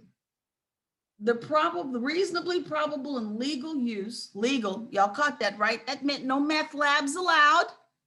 Okay, that's what they're trying to secretly tell you, no meth labs allowed. But they want to make sure that you understand that's when we get to the highest value for property. And these are your appraisers who are telling you this. So page 12, competency is a must. Now, I just want to see by show of hands, who's got a concern about competency in this business and whether or not you're ready to do the first one? I see, Lisa, thank you for being honest. I'm gonna scroll around and see, I see Lewis is being honest about the competency. John, thank you. I see Tony and Jency and Martha, thank you. You know, Monica and Michelle, thank y'all so much. Let me tell y'all something, Tamara and Miriam in the back of the room here. You should be concerned, thank you, Peggy, about competency. But let me remind you that there was the time when you all weren't even competent to do a residential transaction either. Y'all remember that day? Remember when you got your license? You thought you'd learned a little something at first transaction, and oh Lord, the closing's tomorrow. What the heck goes on at the closing? Somebody help me. I don't even know. What am I supposed to do? What do I need to bring? And you were desperate to find out what you needed to do at your very first closing. Y'all know y'all weren't competent. Heck, I wasn't 20 years ago, but you got through it. So what you're going to need to do in commercial is what you did in residential. You get someone to help you through. Because while we would like you to be an expert at it in your very first jaunt out into the world, you won't be. So while competency is required, and it always has been, we do understand that there's learning curve as well. So always work with a partner who's done this. But let me put the expectation back up on the screen for you. Just want to lighten that load. Competency is not always immediate. So work with someone else, know your limits, know your strengths, find a partner who does farm and ranch if that's not what you do. So here's a few areas of specialization you might want to consider. And I would like to know from some of you in the chat, which one of these you're doing, or what would you like to do? We're gonna hit all these. We got leasing, that's me. We got sales, office buildings versus retail versus industrial, exam questions. We've got property management. We've got some property consultants. These are types of specializations. We've got landlord rep and we've got tenant rep. You gotta ask yourself, which one of these am I gonna be doing? Now for me, this is my wheelhouse. Leasing, I do both of these property types with some industrial. I am a property manager by trade and I mostly rep landlords, which means I do what? I lock folks out. That's what I do, Royce. I lock them out.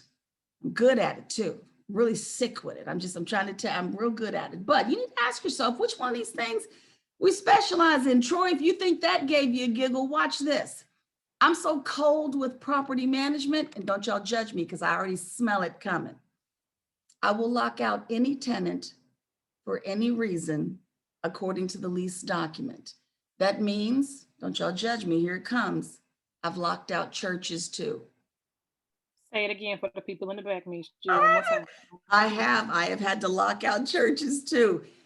This is business, and I do need to get y'all there, okay, my friends? This is business. So when you're representing these investors and these tenants and whatnot, you make sure that these people are ready to get into whatever you're going to help them get into.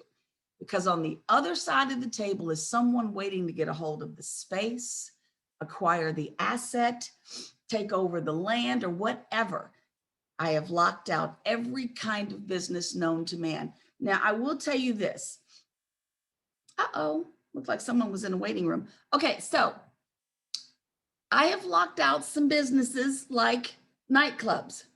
And I will tell you now, lockouts are not our favorite thing to do. Locking out nightclubs is not easy because we have to pour out all the liquor. I'm just saying that now. We have to, yeah, I know, right? Michelle's whole face went, what? We have to pour out hundreds of bottles, thousands of dollars worth of alcohol down the drain. That's what the Alcohol Bureau told us we had to do. And I did hire some friends to come help me. And I'm talking bottles of Patron, you name it. And for realtors who like to enjoy an adult beverage on occasion, which we do, you don't have to confess that on camera. But you ever seen a realtor take a bottle of Grey Goose and do this? My friends would watch me across the room because they're helping me pour, right? And they're doing one of these. Looking, trying to get a sip. Do you hear what I'm saying? It was very difficult. But if we have to, we will. The other lockout that was one of the hardest I'd ever done was a dry cleaner. Let me warn you, for those of you who have a great relationship with the dry cleaner and you don't take a ticket when you get your stuff dropped off, I suggest you take that ticket. Because if I don't know you and you need your things back, I'm gonna need you to get up in your Facebook account and pull up the wedding video. I need proof that that's your wedding dress in that corner. So I'm telling you now, life gets rough, but we will do lockouts. So consider who you rep and making sure that you do it thoroughly, because people like me are on the other side waiting to do our jobs as well. All right, so let's keep going. Property consultants, this is one of your exam questions. These are folks who are really valued and experienced in our world. Consulting opportunities will include areas like property acquisition, disposition, meaning the sale of assets, marketing, performance analysis, building operations. There's a lot of places to get in there. You can be an engineer and use that experience. Lots of stuff you can do to get involved here. Then we've got property managers. Again, that's my wheelhouse, and we'll do that in section 2, not in section 1, but in section 2. These people offer that critical leasing and operations management services to property owners. And you got to look at everything that we do, and it's a monster list. Let me share with y'all now, Hillary and Josh and Sonia and Eric. For those of you who are really, really new in the business, take a look at this little grid if you can see it. It says rent collection, counting, management agreements, vendor payouts, tenant screenings, maintenance, repair, and even lease agreements. We do a little bit of everything. Lexington and Alex and Royce, I'm all up in everybody's neck of the woods. I am the one in the middle who talks to everybody. So if you all are wondering, where do I start to get the bird's eye view of all of this so I can figure out where I want to be? Befriending a property manager is not a bad place to start. Just FYI, it puts you in the middle and you deal with everyone until you figure out, I think I'd rather be over there. Property management is probably one of the hardest places to be because we deal with everyone. So just want to share that with you. People often ask, where do I start? Peggy, text me if your pages aren't matching mine. Just go ahead and text me that, my friend, but thank you for the notice. Ron says, doing your job right is a gift from God. Well, thank you. I've never heard such a lovely thing. Lewis, I'm so sorry, my friend. Lewis says in the chat, he says, I'm a pastor, don't do it. Lewis, you just pray for me when I have to lock people out, okay? Just pray for your friend. Now, in what area of commercial do you all not want to work and why? This is an open mic moment. Speak up, it's your turn. What area do you not want to work in and why? This is Jamila. I don't want to work in the property manager. It's too generalized. I'd rather be more niched and specific. What? Yeah.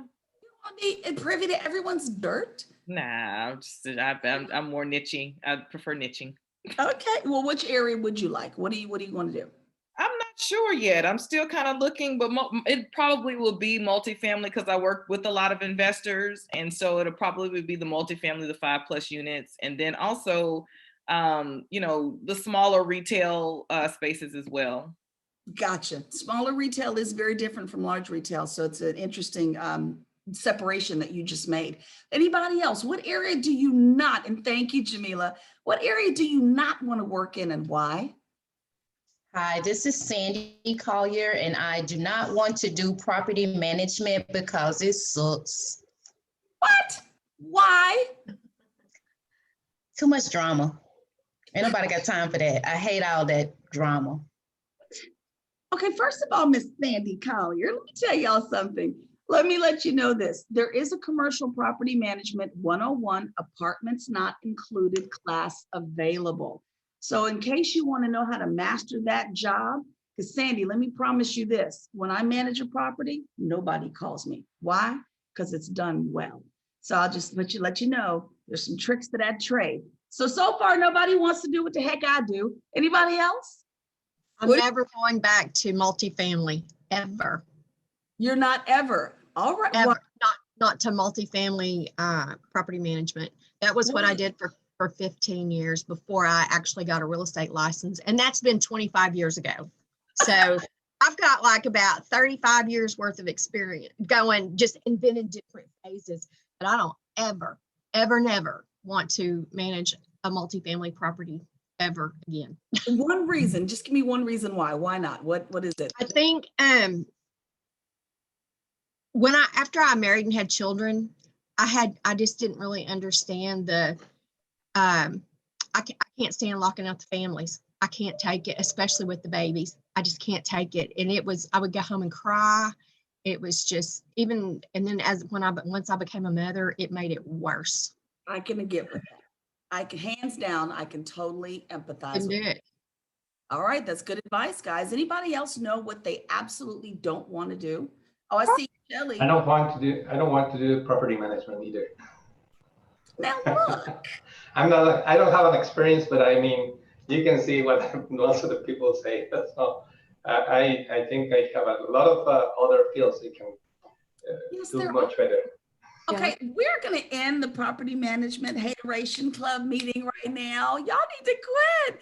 Is there anybody else who doesn't want to do something else seriously for any reason that would be really good for the class to learn? I'm really more interested in just the sales perspective, just out and out sales. I mean, honestly, the property management does scare me, but maybe I'll change my mind by the end of this. But I know that's going to come across with some of my clients, but I'm really interested in sales. And I will tell you guys this, and Melissa, thank you for mentioning that. Property management, like I said, you're in the middle of everyone with property management. There is going to be a significant section of the TACS certification that covers it. And there's going to be a reason, because when you're helping someone buy a property and you're walking it and looking at it, you're going to need to learn how to spot some things, see some things. Review certain documents, look at rent rolls, understand what estoppels and SNDAs are. And that's under the property management heading. So you're gonna need to learn some of it. So for those of you who have already said, I don't like it, we will cover it so that you'll at least be aware of what you're gonna need to at least pick up out of that field, right? Right, Gabrielle? Yeah, awesome stuff. Listing land sales. Austin, tell why, what's up? It just, I don't know, it's not anything that I'm interested in. It just seems like a lot of work and little payoff and a lot. Uh-oh. I know Austin was speaking. Austin, you froze up for a second, but you said you weren't interested because of a lot of work. Gotcha. Well, let me say this, Austin, I'm glad that you brought it up. Guys, there's something called the Land Institute that is a part of Texas Realtors. If you should ever need assistance with a land sale, don't forget, we actually have a Land Institute. You go to the Texas Realtors website, look them up. You might be able to find some assistance from a member there. Maybe even find someone to partner with and co-broker a deal if you find yourself not able to walk away from the deal. So don't forget, the Land Institute is available to you. And the book I'm referring to, TACS, yes, that's the one. And I also want to, let me see, bring you all back to the presentation, but I'm glad you're saying the things you're saying. Show you something here. Standards of behavior, page 13, hopefully that's the right page. We've got the Realtor Code of Ethics. Point of interest there, many of our colleagues, you all should know this, are not realtor members. In commercial, many practitioners are not realtors. There's a reason for that, because they don't need access to the MLS, so they don't join the realtor organization. They also don't necessarily prefer to use Commercial Gateway. They use, where's our buddy there? CoStar, Martha, right? That's the big dog, that's the giant. And so they don't necessarily sign up to be realtor members. Many of us are, but the bigger percentage is not. So just when you're dealing with some of us, they may not use the realtor forms, and that might be why. They're not members, they don't have access. They can sign them if you produce them, but they won't have access. So don't think that's a strangeness. And then with regard to TREC rules, well, we all are TREC members. We all have our licenses through TREC. And of course, you're going to have to mind the canons of professional, ethics and conduct. So just want to make sure that you all are aware of that. Now, the good news is this. I believe in a nice lengthy break, and it is time for one. So I'll see you guys back here in 15 minutes, about 5 minutes after the hour. Enjoy your break. Told you they're coming up frequently. Mish, can you tell me what page we're on? Well, per the last slide, team. Now, listen, what I don't want you to do is look at the page number at the top of your screen. You need to look at the page number printed on the book. Some people look at the PDF page count. I need you to look at the page of the book. That makes sense? What page on the book? On the book, you look at the words down at the bottom, you'll see a page number. And that's the number I'm using. Actually, on the printed book, it's a 14, what we are on right now, conduct. Now, don't forget what I asked you guys to do. Text it to me. Let me know. So what I need to do is go back and find out if Texas Realtors issued another update. Because again, this thing's been corrected about 3 times. I did text you, Mish. I can't see the page number on the screen, on the computer here. At the top? For me. No, I think my camera, the faces might be blocking that one. I can't see it anywhere. Okay, well, and I'll try to just make it verbally. Thank you so much. You're welcome. Hey, And by Mitch. the way, you all should know that the page numbers are usually off anywhere from 1 to maybe 3 at the max. It's not like there's a 20-page gap. It's usually within 1 to 2 pages. And I did hear my name. Who called my name? I did, Carlos, El Paso. Hey. Hey, listen, so I'm having the same problem because I see your page 13, and on my book on page 13, it just says professional ethics and conduct. Okay, listen.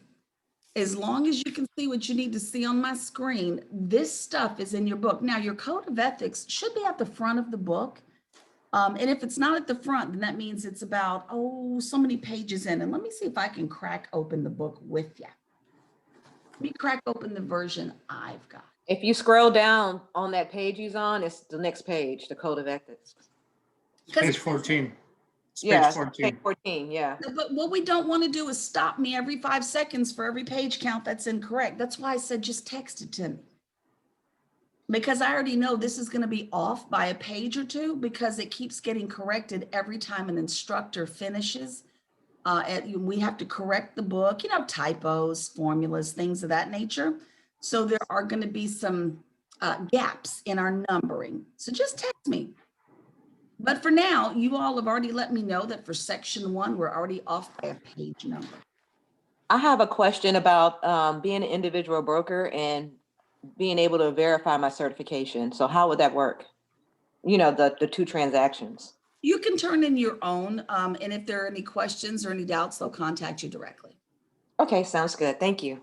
Great. Now, I actually need to take my break too. So I'm going to have to put all the questions and answers on pause. Teachers need breaks too. So I'll see y'all back here in, let's see, about 10 more minutes.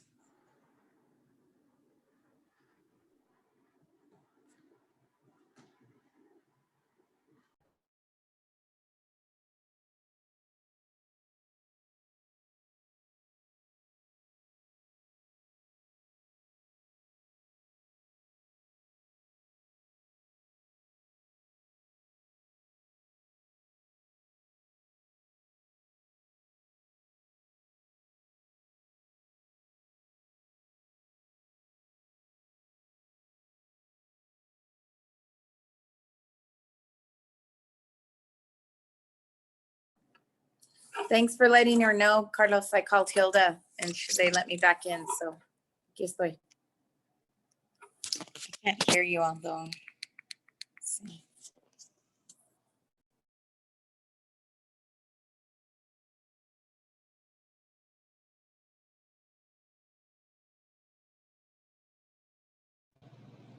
Carlos, will you say something so I can see if my volume's up? It is. Okay, can you hear me now? Okay. I can hear you, Michelle. Thank you, Miriam. Hi, how are you? Very good. And yourself? Good, thank you. Yeah, I got bumped out of the meet. I got disconnected and I've been trying to get back on. Okay. Thank you.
We've got about 2 more minutes left on your break. Be ready to wrap up your phone calls. We got about 2 minutes left on your break, my friends.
Let's wrap up your phone calls. Get ready to come on back.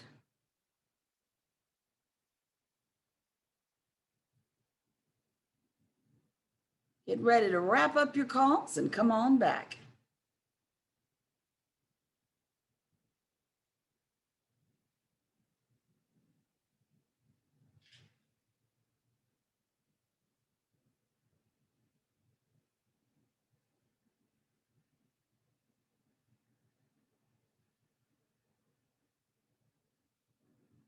Look at Franklin in there recruiting clients. Boy, I see you in there, Franklin.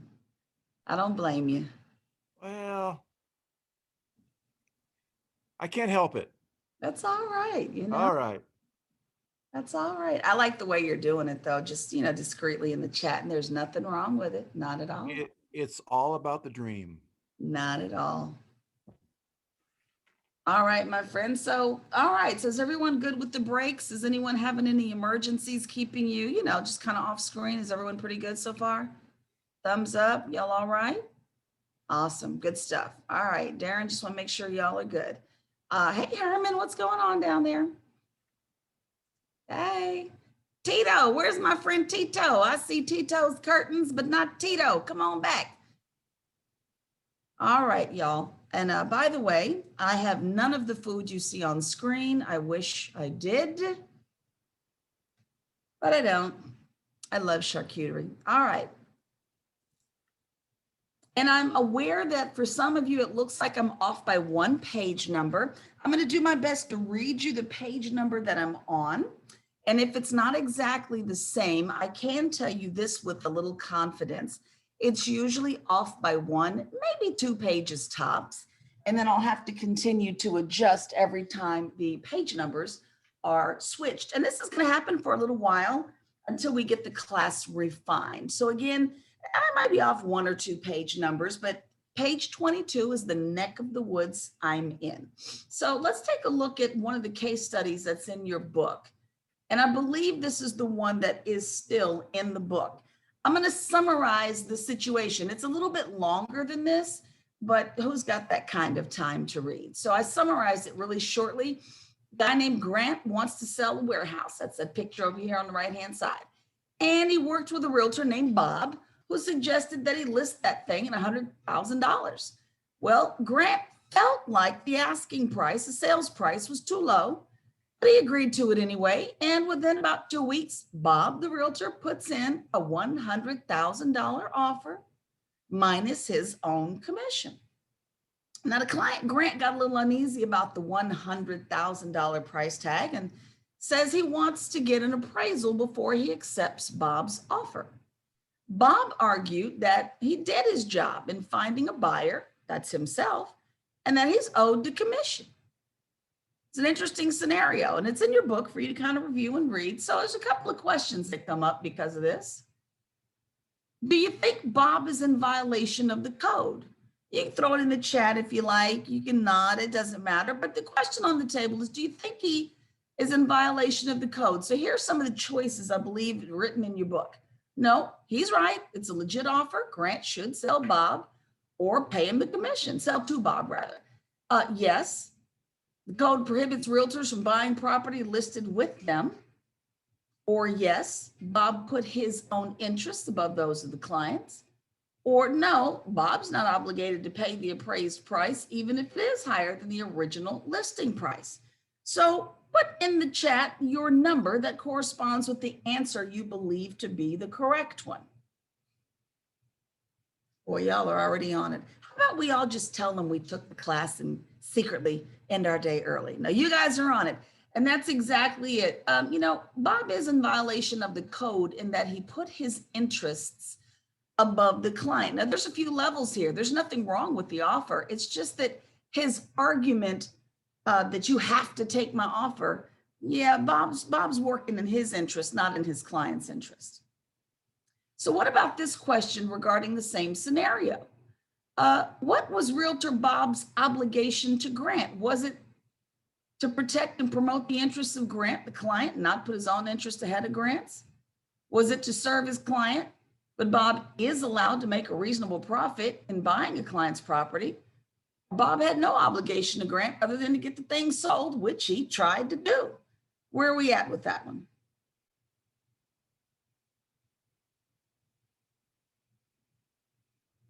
There you go. Y'all are already on it. His obligation was definitely to protect and promote the interests of his client and not put his own interests first. It does not mean that he can't put in an offer himself, but he does need to protect and promote the client's interests first. But I will fault the client a little bit for not saying anything about their discomfort with that sales price.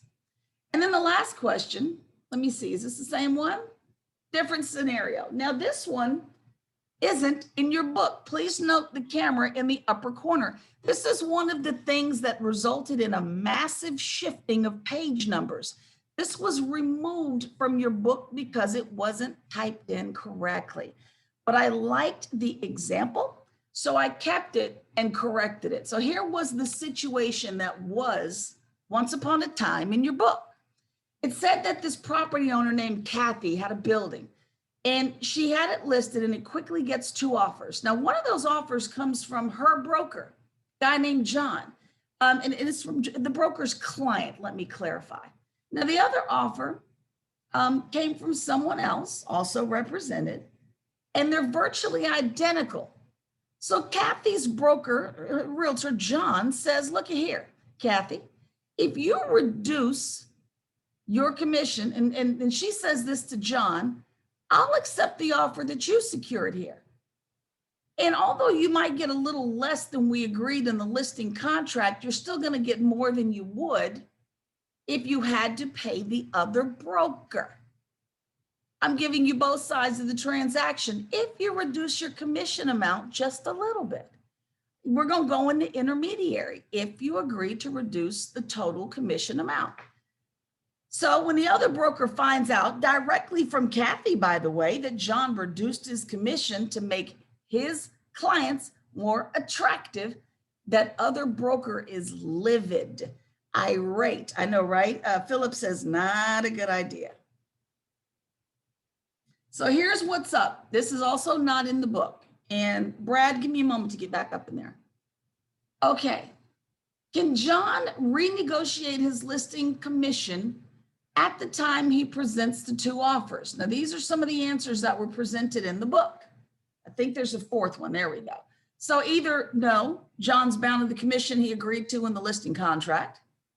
Yeah, John can renegotiate the listing commission, but only before he presents the offers. Yes, John is permitted to renegotiate the listing commission at any time. Or John may only raise the listing commission, not lower it. So what say you?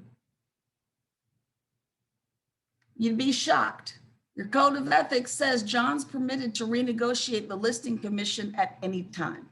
Yes, they actually can. And maybe you won't be shocked because many of you answered it correctly. He can renegotiate that, but our code of ethics has some information in there that you might find interesting if you feel like you need to do this. The remainder of this case study said this: by reducing the listing commission, can John present both offers in an objective manner as required by our Code of Ethics Standard of Practice 1-6? These were your choices. Let me just put them up for you. So what? No, John couldn't possibly be objective. Yes, Standard of Practice 1-6 requires only that offers be made quickly. No, by agreeing to reduce the commission, John indicates that Bob's client's offer is no good. Or is it number 4? Yeah, John's reduction in the commission alone does not mean he can't be objective in his presentation. So what say you? I'm looking in the chat. Woo, y'all are on it right here. John's reduction of the listing commission does not mean he can't be objective when presenting the commission or the offers. Agreeing to reduce the listing commission is simply part of the negotiation process. That may sound harsh, but it's true. And then we've got one more part of this. Please note the camera. Under Article 3, as established in Standard of Practice 3-4, is John obligated to inform Bob that he modified the listing commission prior to the offer being accepted? These are your choices. Let you look at them. Look at Benjamin Ramos going. Go Jeanette Killian and Benjamin and Janice and Angie. You all get hall passes. I'm letting y'all slide. Yes. By reducing the listing commission for the offer procured, John created a dual commission agreement, or arrangement rather, one that must be disclosed. So let's look at that really briefly. And let me back up. Someone had a question. If you'll give me just a moment, let me see how far back in the chat I can go. Woo, y'all are moving fast and furious. I think I might have lost a question up in there. And I did. It's way too far back for me to see. Take a look at this information here. I want to share this with you. This gets a camera as well because it's not necessarily highlighted information in the book, but I feel like you might want it. That Code of Ethics defines a variable rate commission arrangement, not a dual rate, a variable rate commission arrangement as a listing in which one amount of commission is payable if the broker's firm is the procuring cause of sale, and a different amount of commission is payable if the sales results from the efforts of another broker. So basically, if we're an intermediary and I've got both sides paying out one commission, but if there's two different brokers involved, then okay, then the rate is different. And it's allowable, it's permissible, but we don't call it dual rate. It's called variable rate. Please don't write on my screen. I see a couple folks accidentally writing on my screen. Be careful of that there. So there's a word for it. And again, just be cautious of the vocabulary. Now, again, we're still talking about dual rate commissions. The Code of Ethics and our handbook on MLS policy require that listing brokers disclose variable rate commissions as soon as is practical. That's what it says. As soon as it's practical. In response to inquiries from potential cooperating brokers, realtors are also required to disclose the difference between the two rates. So you cannot say, well, I'm not telling you that. Yes, you are. You do have to disclose there's a difference, okay? So you can do it. You're fine if you do, but you got to disclose. The other thing to note is this.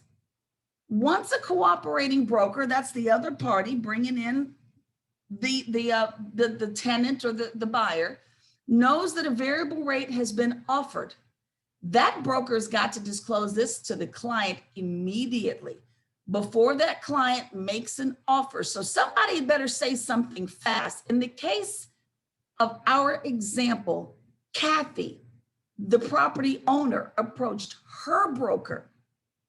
She kind of mixed and muddied this up a bit. But if the agent negotiated this, then he's got to say something quickly so that the other agent, the cooperating agent has time to tell their clients so they can do something else with their offer to potentially compete. Because you're out. I mean, I'm sorry, but the commission's been lowered. The seller's going for that if everything else is equal.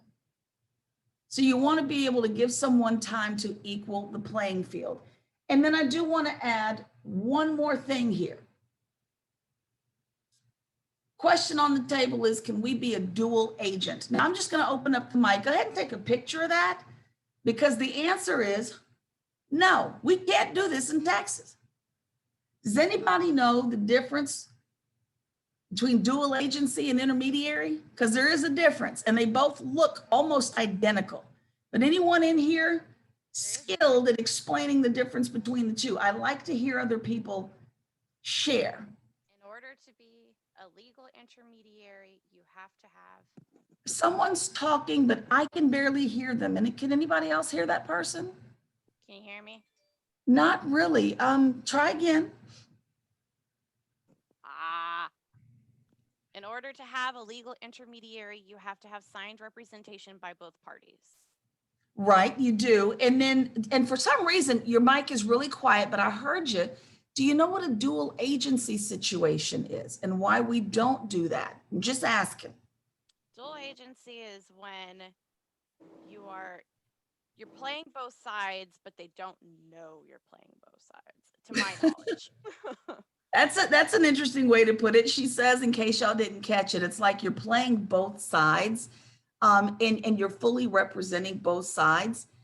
She says, she added that they don't know it. They could know it, but here's the thing. There's this element of neutrality. Remember that? When we do intermediary, we're supposed to stay neutral. That advice part is what comes out when we do intermediary. So when we do dual agency, we're like full rep, full on, both sides. I'm telling you what I know about this one. I'm telling you what I know about that one. So in Texas, we're real careful not to call it dual agency because that's not what it is. I'm gonna put the slide back up because that's not necessarily in your book, but I want you to know about it. Put it back up. Per the Texas Real Estate Licensing Act, that's the TRELA, some of you call it, we don't do dual agency, we do intermediary. So again, that's the difference. There you go. Benjamin put in there, we don't do the advice and opinions thing. But with dual agency, yeah, you get a little sneaky deaky with it. Jeanette, I didn't know that was you down there, my friend. I couldn't hear your mic very well. So there you go. I just wanted y'all to see that. Now take a look at this little thing here. That might help y'all remember. We don't do it in Texas. We don't do it in Texas, y'all. So let's just share that. All right, we successfully finished that part of the book. This question came out. I'm trying to get it put back in. I think it's good information, but it did come out. So let's talk about communication, and please note the turquoise. And Brad says, the way I like to explain it, by the way, to clients is that an intermediary, I act as a facilitator, not the negotiator. I like that, Brad. That's a good one. I like it. I facilitate, don't negotiate. There you go. So let's see. I think I'm on page 24. I'm on 24. Someone mute, because I can hear my. Let me mute everyone down. There we go. All right, so if you're really good at this, you got to be a great communicator. And Brad, that was a really good segue into what we're about to do. You got to be able to discuss critical. Uh-oh, somebody, Mike, I'm hearing my feedback there. All right. You got to be able to discuss financial and operational. So for those of you who don't like property management, you got to learn some of it anyway. You got to be able to at least talk to your clients. So some of the things that you're going to need, you need knowledge and experience, or at least a great buddy who can help you through it. You're going to need to learn the language. I'm going to go here with you. Some of you have heard me say this. Don't make it up. Now look, does anybody know? I'm going to put this in the chat. You can open up your mic and say it out loud. I don't care. What is this? How do you express that verbally? It's in the chat. What is that? Triple net. Thank you. It is not called the triple N's. We don't call it the triple N's. Now, when you get on the phone, yeah, about those triple N's, I'm gonna know now. You just made that up. You just started last week, okay? Now, someone expressed this to me. Let me put it in the chat for me. And just anybody say it. There's a couple ways to say it, but what is that? HVAC system.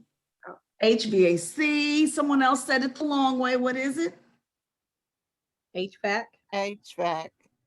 All right. Now, Nikki, there's a couple of elements you're missing, but you got the most of it. Now, listen, what you don't call that, and I really had someone call me up, and he drove me insane because he asked me at least 6 times about the condition. Let me see if I can do it. Of the HVAC. It was a throat clearing situation. The HVAC. I don't even know what an I is in the HVAC. It's heating and ventilation. But he kept on, I know, right?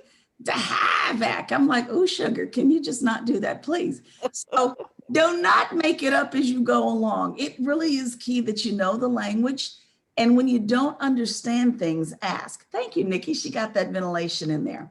Small point, little bitty point. I'm going to throw 2 things in the chat. Does anybody know what that stands for? Those 3 alphabets I just threw in there. No. RTU stands for rooftop unit.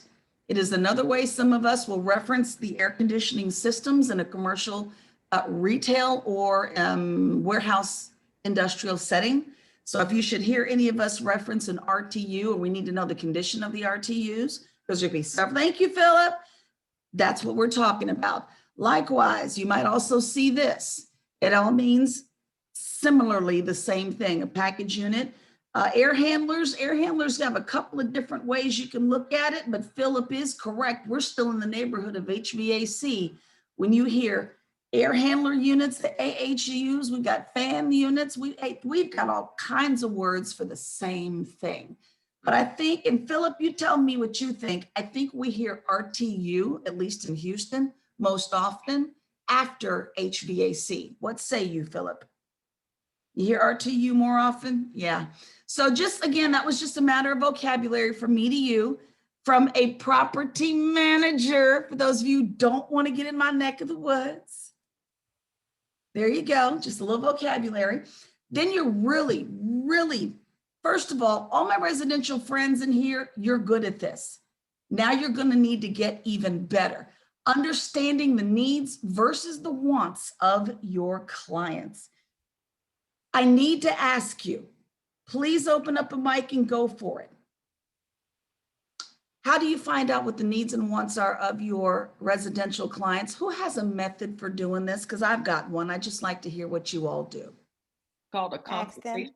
You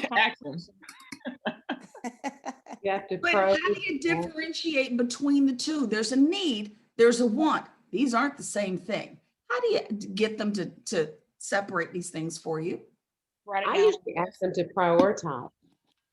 Okay. In terms of, give me your top reasons for wanting whatever it is that you're looking for in a feature of a home, and have them to kind of rank it in terms of its importance to them. What's a deal breaker? And you kind of know what they want versus truly what they need. That's the word we're looking for. What's the deal breaker? Your need is the deal breaker. If this thing isn't a part of what we're about to do, don't even show it to me. And in commercial, the investors are very good about telling you, don't bring this to me. Anything that doesn't have this or anything that does that, don't bring it over here. I don't have time for that. So thank you, Sonia. Does anyone else have another method that they use to kind of pull out? Go for it. iPad, I don't know your name, but I see you. Beautiful red hair. Michelle, I usually ask them negotiables and non-negotiables because I think that takes it to another level, and it keeps them off the desires versus wants and needs, and it makes it, but I think especially in commercial that might make a difference because it's a language of business. I like it. Negotiables versus non-negotiables. Y'all definitely pick that up. Michelle, I'm going to change your name. And then, well, is it Imabel? Yes. Hi, I'm from El Paso. I didn't get here on time because I couldn't log in, but hello, everybody. I do a lot of residential, and I pretty much start off with based on the budget. We start off there based on the budget that you're working with. Then I'm going to go ahead and send you what type of home you can get. Therefore, they understand they may have a certain expectation, but we're working with a certain number. So we're working between 180, 200, then therefore they see what they're working with as well, and they set a real expectation for themselves. So I start off with that. I do write down some of the stuff, but I also I had somebody yesterday that contacted me and said, I want a really big backyard. And then I said, okay, what zip code? They said 79938, which happens to be a newer area, and that is not the zip code where you're going to obtain a big backyard. So I said, look, the zip code you're looking at does have newer homes, beautiful. It just really depends what you're looking for. So I start off with budget. I guess I go straight to the money. How much can you afford? Investors don't love you for that, by the way. Yes. Not a bad thing. Okay. Well, thank you. Thank you very much. Glad to have you in the room. And I saw some people Austin says, ask deeper questions. Phil must be a commercial practitioner because he said, shut up and listen. I like that, Phil. Just straight to it. You know what I'm saying? Someone else says, ask and observe. Ron says, ask. And absolutely, definitely ask. Melissa, is there a glossary somewhere? Let me say this. There are a lot of glossaries online, and you can look up commercial real estate glossaries. I've never seen the one that had a complete set of words, because every area of commercial real estate has its own set of relevant vocabulary. So if you hear something you don't quite understand, Google it. There's a lot of great stuff out there. And I will tell you that when it comes to financial vocabulary, Investopedia is a really very good place to go. They simplify definitions really well. Investopedia. And I think sometimes the Motley Fool has a good website too for financial concepts if you need certain vocabulary. But Phil, Mr. Craddock, do you do commercial real estate? Where are you, Phil? I am right here. Can you see me? Yes, I do. Yeah, I do commercial real estate. I'm also an architect, so Phil, do a lot of that. direct style, my friend. I am digging it. Appreciate that. So, but I'm a fan of what was the phrase again that we got? Negotiable versus non-negotiable. I think that's a really very business savvy way to reference it. And there is a glossary of terms starting, she's noting on page 130, but it depends on what you need. So some of what I'm sharing isn't necessarily in the book. Some of it's not. All right, let's get back to where we were, which was that turquoise highlight. Again, make sure you catch this. Time management is key. And we do need to manage time effectively from the front of the back of the transaction. Considering costs to own versus lease, I'll tell you now, for those of you working with tenants who are leasing, you'd be shocked at who wants to buy the property later. Small note from me to you, if you represent a tenant and you're doing not a listing agreement, your commission agreement, there is room on that form from Texas Realtors to also secure the commission if your tenant buys the property they just leased. Be sure to complete the whole thing. Then there's a little bit more, and we're going to cover this stuff momentarily, but got other things to talk about. Physical and financial attributes of a property. This is where that property management's coming in. We are going to have to talk about this later. You don't have to master it, but trust me, we're going to get through it. You got to be able to communicate value proposition of a property. Even when values aren't available, we're going to look at some tools you're going to have to do this. Again, communicating some financing options. We'll hit that later. Alternative financing structures, and key right here. Sharing your limitations. If it's not in your wheelhouse, please don't do it. And don't be afraid to say, that's not what I do. Let me bring in a specialist, or ask your client, do they have someone that they work with that does a certain thing? And then the proper use of legal forms and disclosures. That should say section 3. We're covering this extensively. But let me back up one more time. This is a mic open moment, and I need to find out who has a script or a method for sharing with a client. I don't know how to do that, because I don't have problems telling people that I don't do that. Does anyone have a method by which they can explain comfortably to a client, I need to send you elsewhere? I do. What do you say? Basically, in a nutshell, it's, it varies every time, of course, but usually it's essentially along the lines of, hey, I want to make sure you're getting the best expert opinion I can make sure that you can get. Let me go ahead and defer this over to someone who can make sure to answer all the ins and outs very specifically. There you go. I will tell you, none of us master any of it, all of it. We all have our little niches and nooks and whatnot, but I don't do it all. Me and land.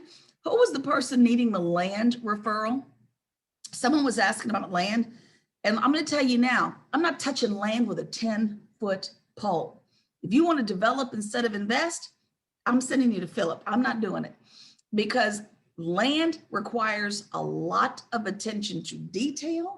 There are mineral rights and surface leases. And did you all know that in the land contract, and I'll show it to you in section 3, oral agreements have some precedents, and you have to abide by oral agreement. Did y'all know that? Oral agreements, it's in the contract. Let me tell you something. Someone's granddaddy's uncle's father's nephew's granddaddy said something 25,000 years ago, and it has been passed down the line. We have to abide by that. And Texas, Tierra Grande magazine even ran an article about how bad it gets when we get sideways on oral agreements with regard to land sales. So let me just say, Benjamin, that was excellent. Does anyone else have a method they use for backing out of something they don't know? I always just basically say that, I have a general idea, can give you general information, but because, the arena is so dynamic and everything, we need a specialist who knows what's going on currently. And, you bring in whoever you need to bring in. Okay, Fathom. I like it. That is amazing. Michelle, were you going to contribute? Yeah, I just think. Oh wait, you're on 2. Hold on.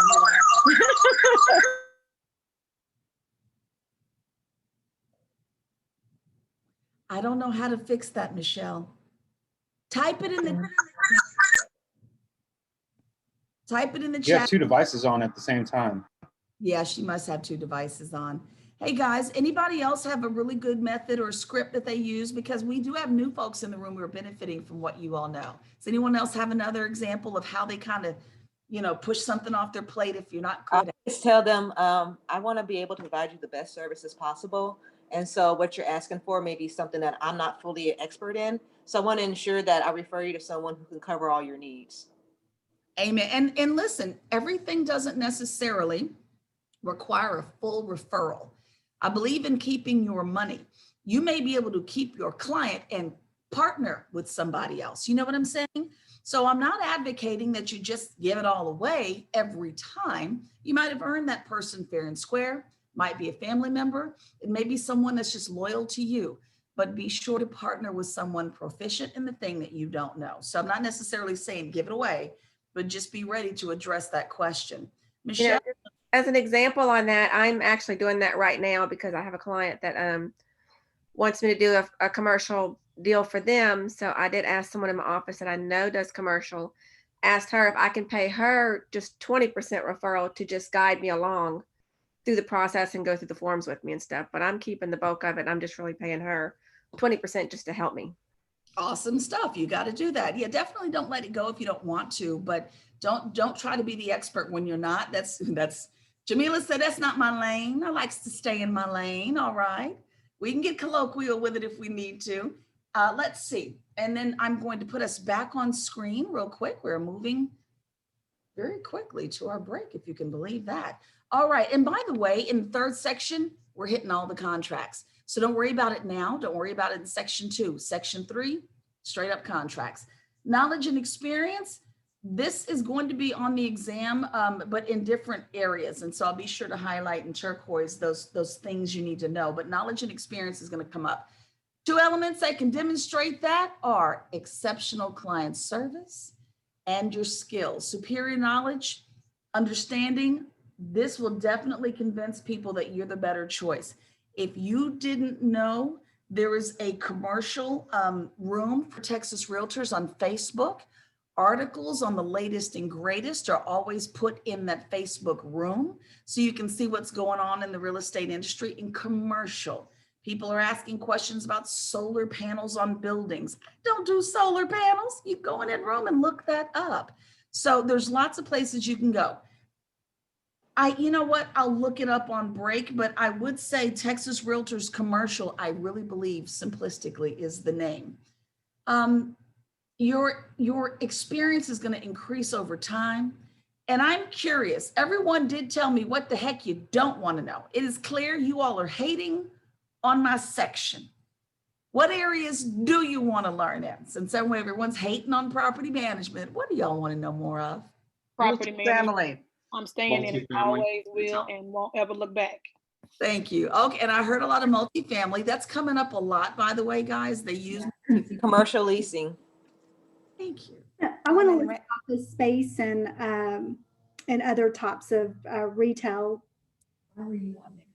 leasing. Changes in commercial. And commercial leasing. Okay, wonderful. Thank y'all. And I'm going to say this now because I will forget it and I have to say it now. COVID, because we're in this environment. If anybody is representing any tenants right now, say this very specifically, and if this matters, and that's going to be the end of our conversation about it, the phrase, and if this matters, make sure you put in the lease a couple of things if you can. 1, if my client's business, and you're repping the tenant, not the landlord, if my client's business is forced into a shutdown by the government, didn't matter which entity, just by the government, county, state, whatever, then my client's rent will also pause until they're allowed to resume business, okay? You gotta fight for that right now. Signing leases and then finding out, boom, we have to shut down. By no means, nothing I did. I didn't want to shut down, but I have to. You need to try to negotiate that into the lease. And if it matters, please don't start this discussion in this room. But if it matters, require that anyone who enters the suite before hours, during hours, after hours, for emergency maintenance, whatever, wear a mask. That's it. No more conversation about that. But for some people, it's important. But if you have a doctor's office, a pharmacy, whatnot, it might be important to that client, regardless of how we all individually feel about it. So if it's important to your client, include in the language of the lease that if you must enter my suite without me knowing, please wear a mask. That's it. So I just want to make sure everybody knows. Also, with regard to the rent payment, if rent has to stop, make sure you tell the landlord, I don't mind extending the lease for the 2, 3, 4 months I have to stop doing business. You all understand where we're going with that one? Because in the commercial world, there's not a lot of concessions. There are no rent moratoriums going on.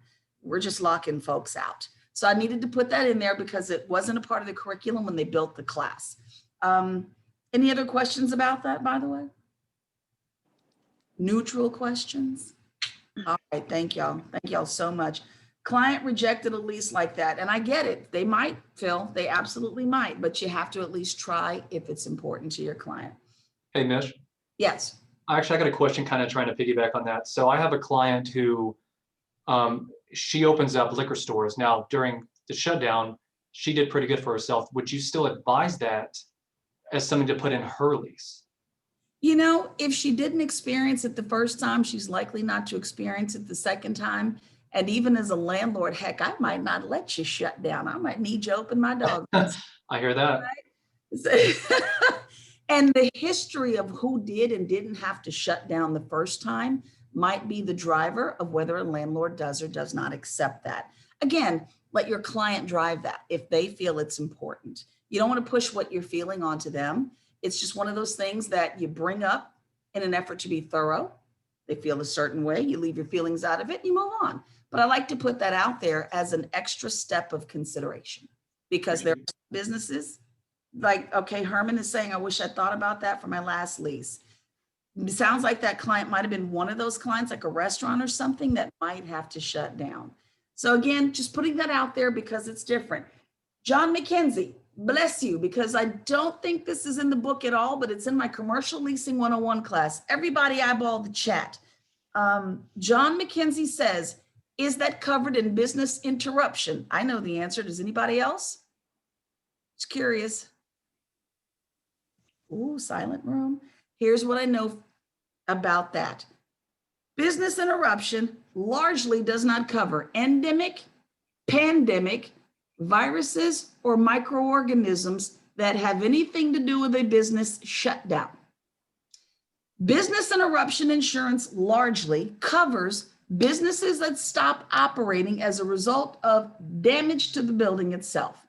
A fire, someone drove into the building, you know what I'm saying? Massive water damage, hurricane, things of that nature.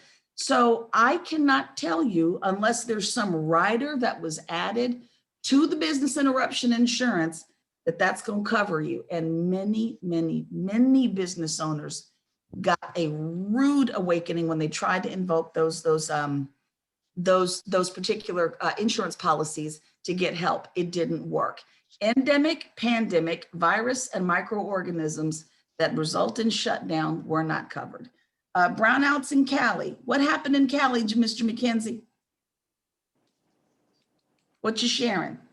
No, just talking a little bit about some of the business interruption leases. I handled quite a few leases back in the day. Yes. And we were able to handle some of the brownouts because they were mandatory.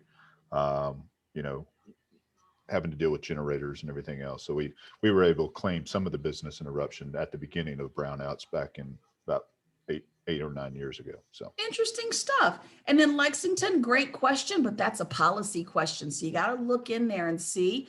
But that also says, ask the owner, because often owners know eminent domain is on the table. I worked for an owner who knew that before he hired me, and he just told me, get ready because it's going to happen. And he was right. It did. 290 cut right through the property. Let's keep going. Good question, though. Learn the lingo. I've already told you it ain't the havoc. All right. It's not the triple, my friends. Just learn the vocabulary. If you don't know what the heck it is, call a friend, phone a friend. In real estate investment, you've got to learn the names of the formulas, by the way. Are we on, I don't know, NOI versus ROI? Are we looking at COC? Or what are we looking at? Are we looking at, cash flow before taxes? We're looking at cash flow after taxes. They sound the same. They just mean different stuff. And so you have to know that. Clients' needs and wants, we did discuss that. Again, be sure that you do the one thing one of us said, just ask the dang darn question. What do you want? Do you need to hurry up and do a 1031 exchange? Does your business need access to highways? Is parking a main consideration for what you're trying to do? I don't know what you're doing, but you do need to get clear on everything your client expects to happen at a property. Once you start getting proficient at this, you become much more proficient at your job. A couple of other things to eyeball. Right here, suitable properties showing a prospective industrial client a space with only 2 loading docks when they said they needed 10 is not a good use of their time or yours. Please find out for sure what they want and give it to them. If you can't deliver because it doesn't exist, guess what? That's what you say, right, Austin? It's just not out there right now. I've looked, and you get to say that. And so you need to, be sure that you're comfortable expressing, hey, I know what you want, it's just not available. And then I'm going to quiz you later about the nuances of different property types. Does anybody know that industrial is broken down into 2 different property types? If you know what they are, throw them in the chat. Industrial is not a one-size-fits-all word. Looking in the chat, see if anybody knows. Woo! Look, boy. Look at y'all. I don't even want to talk to y'all anymore. Light versus heavy. Exactly. And they have different uses. There might be warehouse and there might be manufacturing. Different, you can't say industrial and mean the one thing. I am so stinking impressed. There's light versus heavy and manufacturing versus warehousing. Leasing and owning, again, make sure you understand what your clients are looking for and find out if we're going to start leasing and potentially own, and don't ever lose touch with that client. That's just additional money for you and a better portfolio. Then we're going to look at risk versus reward. This is where we go for day 2. Just so you know, you're going to have to help your client understand you're going to buy this or lease that. Should you have bought it? Should you have leased it? And if you do one or the other, what's the risk? What's the reward? You got to make sure your clients are aware that they've got a full set of information. I'm going to tell you something that's nowhere in your book, and I'll mention it now. There is such a thing as a triple net lease. Many of you are comfortable with it. But did you know that there's something called an absolute net lease? Has anybody ever seen an absolute or a bondable lease? If you have, open up your mic, since I can't see everyone.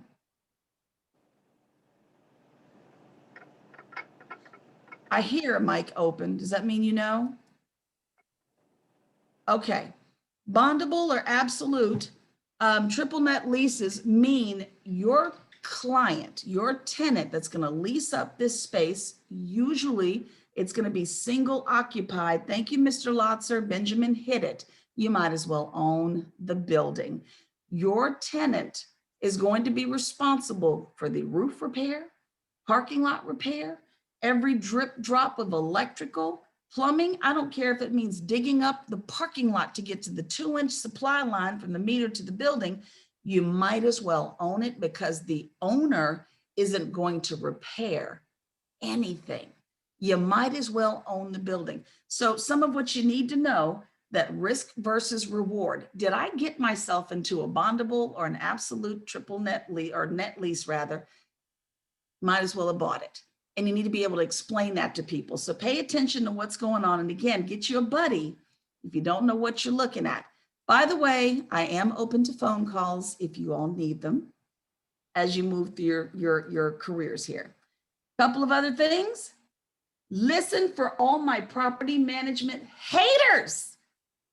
Look, you need to know what you're looking at when you look at these raggedy properties that look like this.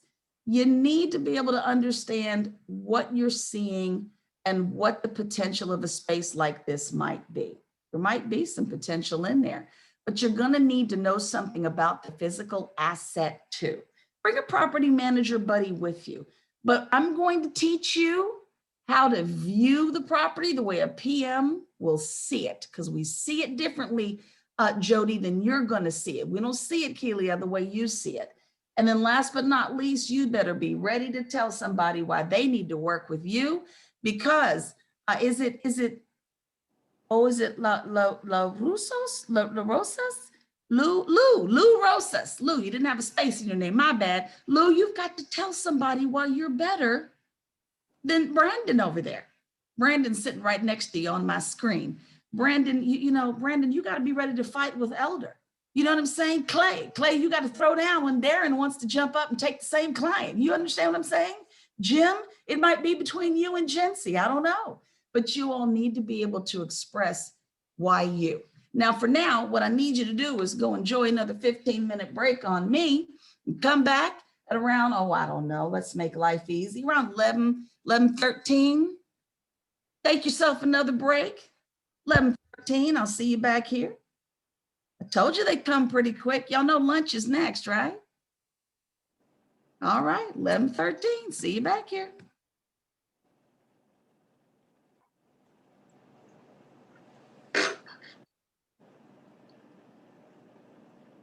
Hey, Mish, I got a quick question for you.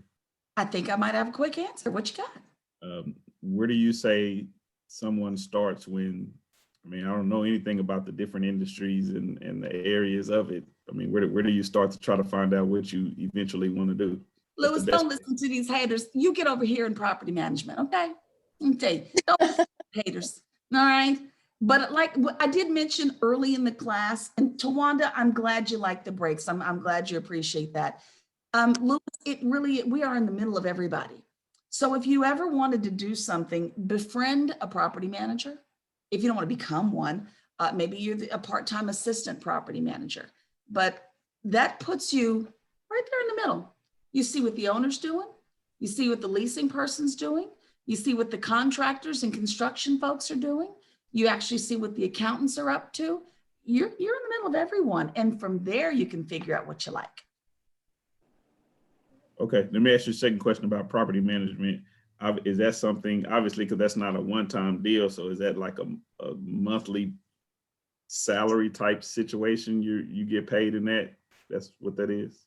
Oftentimes it is, especially if you do it at the level I did it for corporations. I got paid a salary and then a percentage of lease renewals.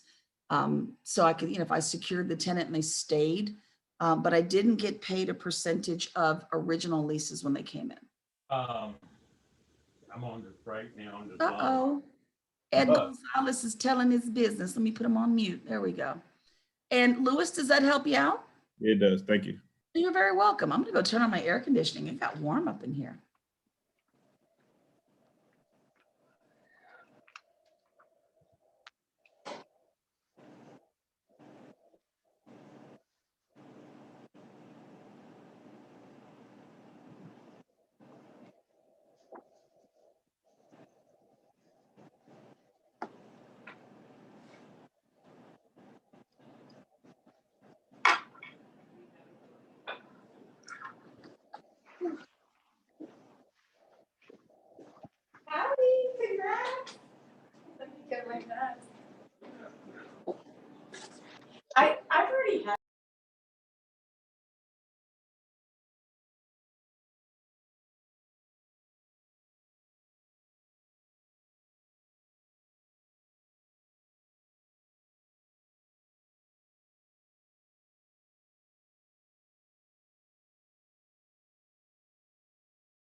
We're coming back from break in about 2 minutes, guys. Wrap up your phone calls and emails. We'll be back on in about maybe 2 minutes.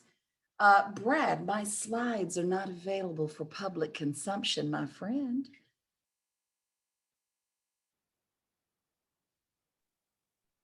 But I'm flattered by the request. Hey, Mitch, can you hear me better now without all the reverb? Yes, I can. Yeah. So the reason I had two devices going is backup because I was bumped out earlier and couldn't get back on. So I've got two devices going. So I think I'm figuring out how not to give you all that crazy reverb. Gotcha. And it is usually double devices that'll do it. So did you have a question? I know you were answering. Just maybe a suggestion in supporting one another. I know I have my SIPs as well. And as a class, you know, it was dynamic like this one with people from all over that we could really learn a lot from each other moving forward. But it would be really neat if we could create like a group or at least a plan to move forward to support one another. Because I thrive in teams and love learning from others and growing together. But I think that would be really a great thing to do if we could all come together like that moving forward. Yeah, that was feedback that came from the very first class and sent up to Deb Hernandez. That's the lady that's over all of education in Texas. Okay. And they're looking at putting together a Facebook room. Now I have to admit, as we prepare for winter meeting and all of the board directors get installed and all these committee meetings get together, I believe it got a little backburnered. But it did come up with the very, very first iteration of class. And so they're aware, but I'll put it back on the table to remind them people want to get together. Thank you. You're so welcome. As a matter of fact, and the question about teams, I just wanted you to know, I saw your question. Where are you? Question about the teams. Alex, can you pop on for a second? Alex, you there? Yes, I'm here.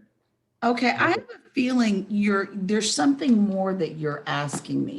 Are you asking that if someone or two people on a team does a transaction, does it count for everyone? Is that really kind of what you're getting at?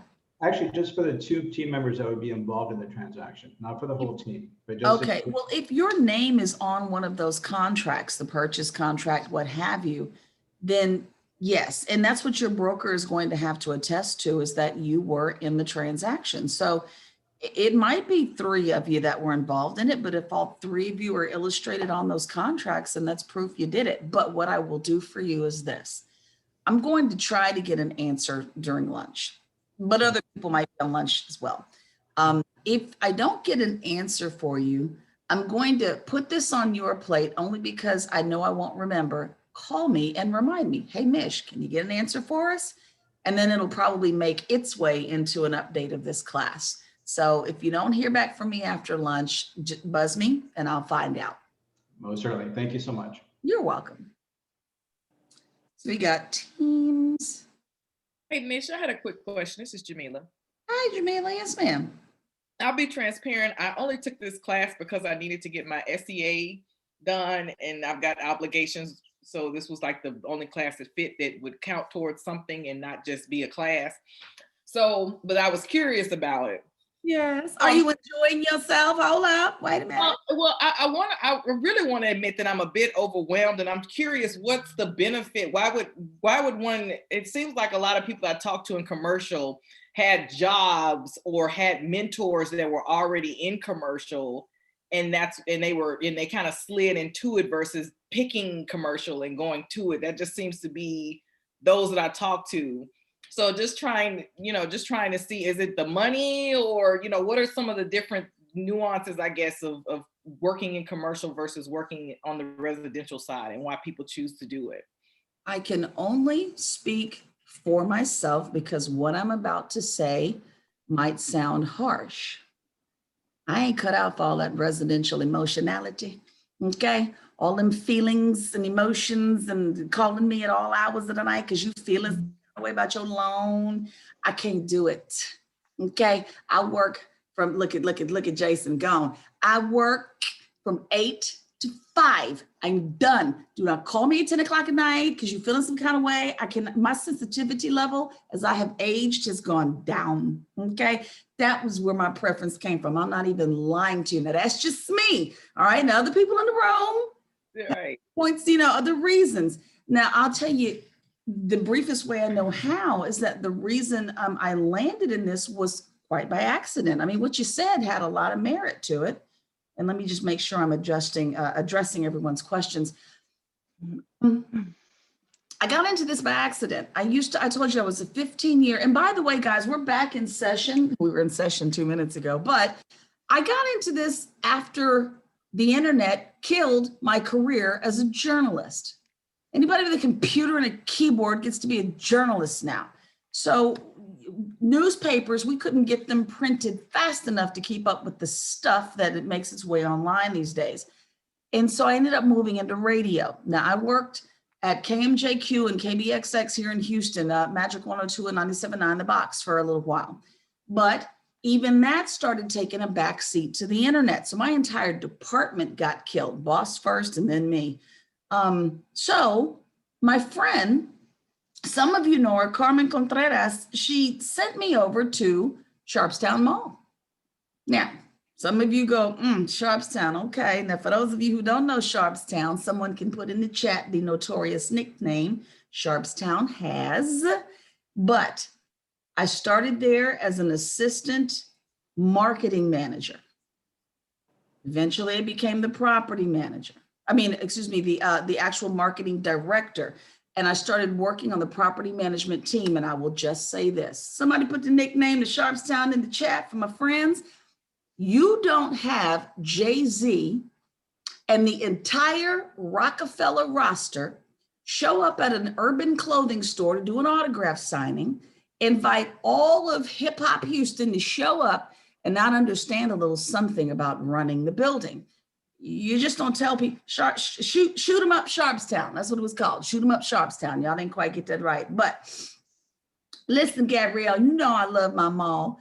But Jamila, let me just tell you, when you do invite someone like Jay-Z and the entire roster, I mean all of them, to do a massive autograph signing on the second floor of a building that was built as a one-story. I don't know if you noticed, a second story got added. So structurally, it wasn't as sound as it could be.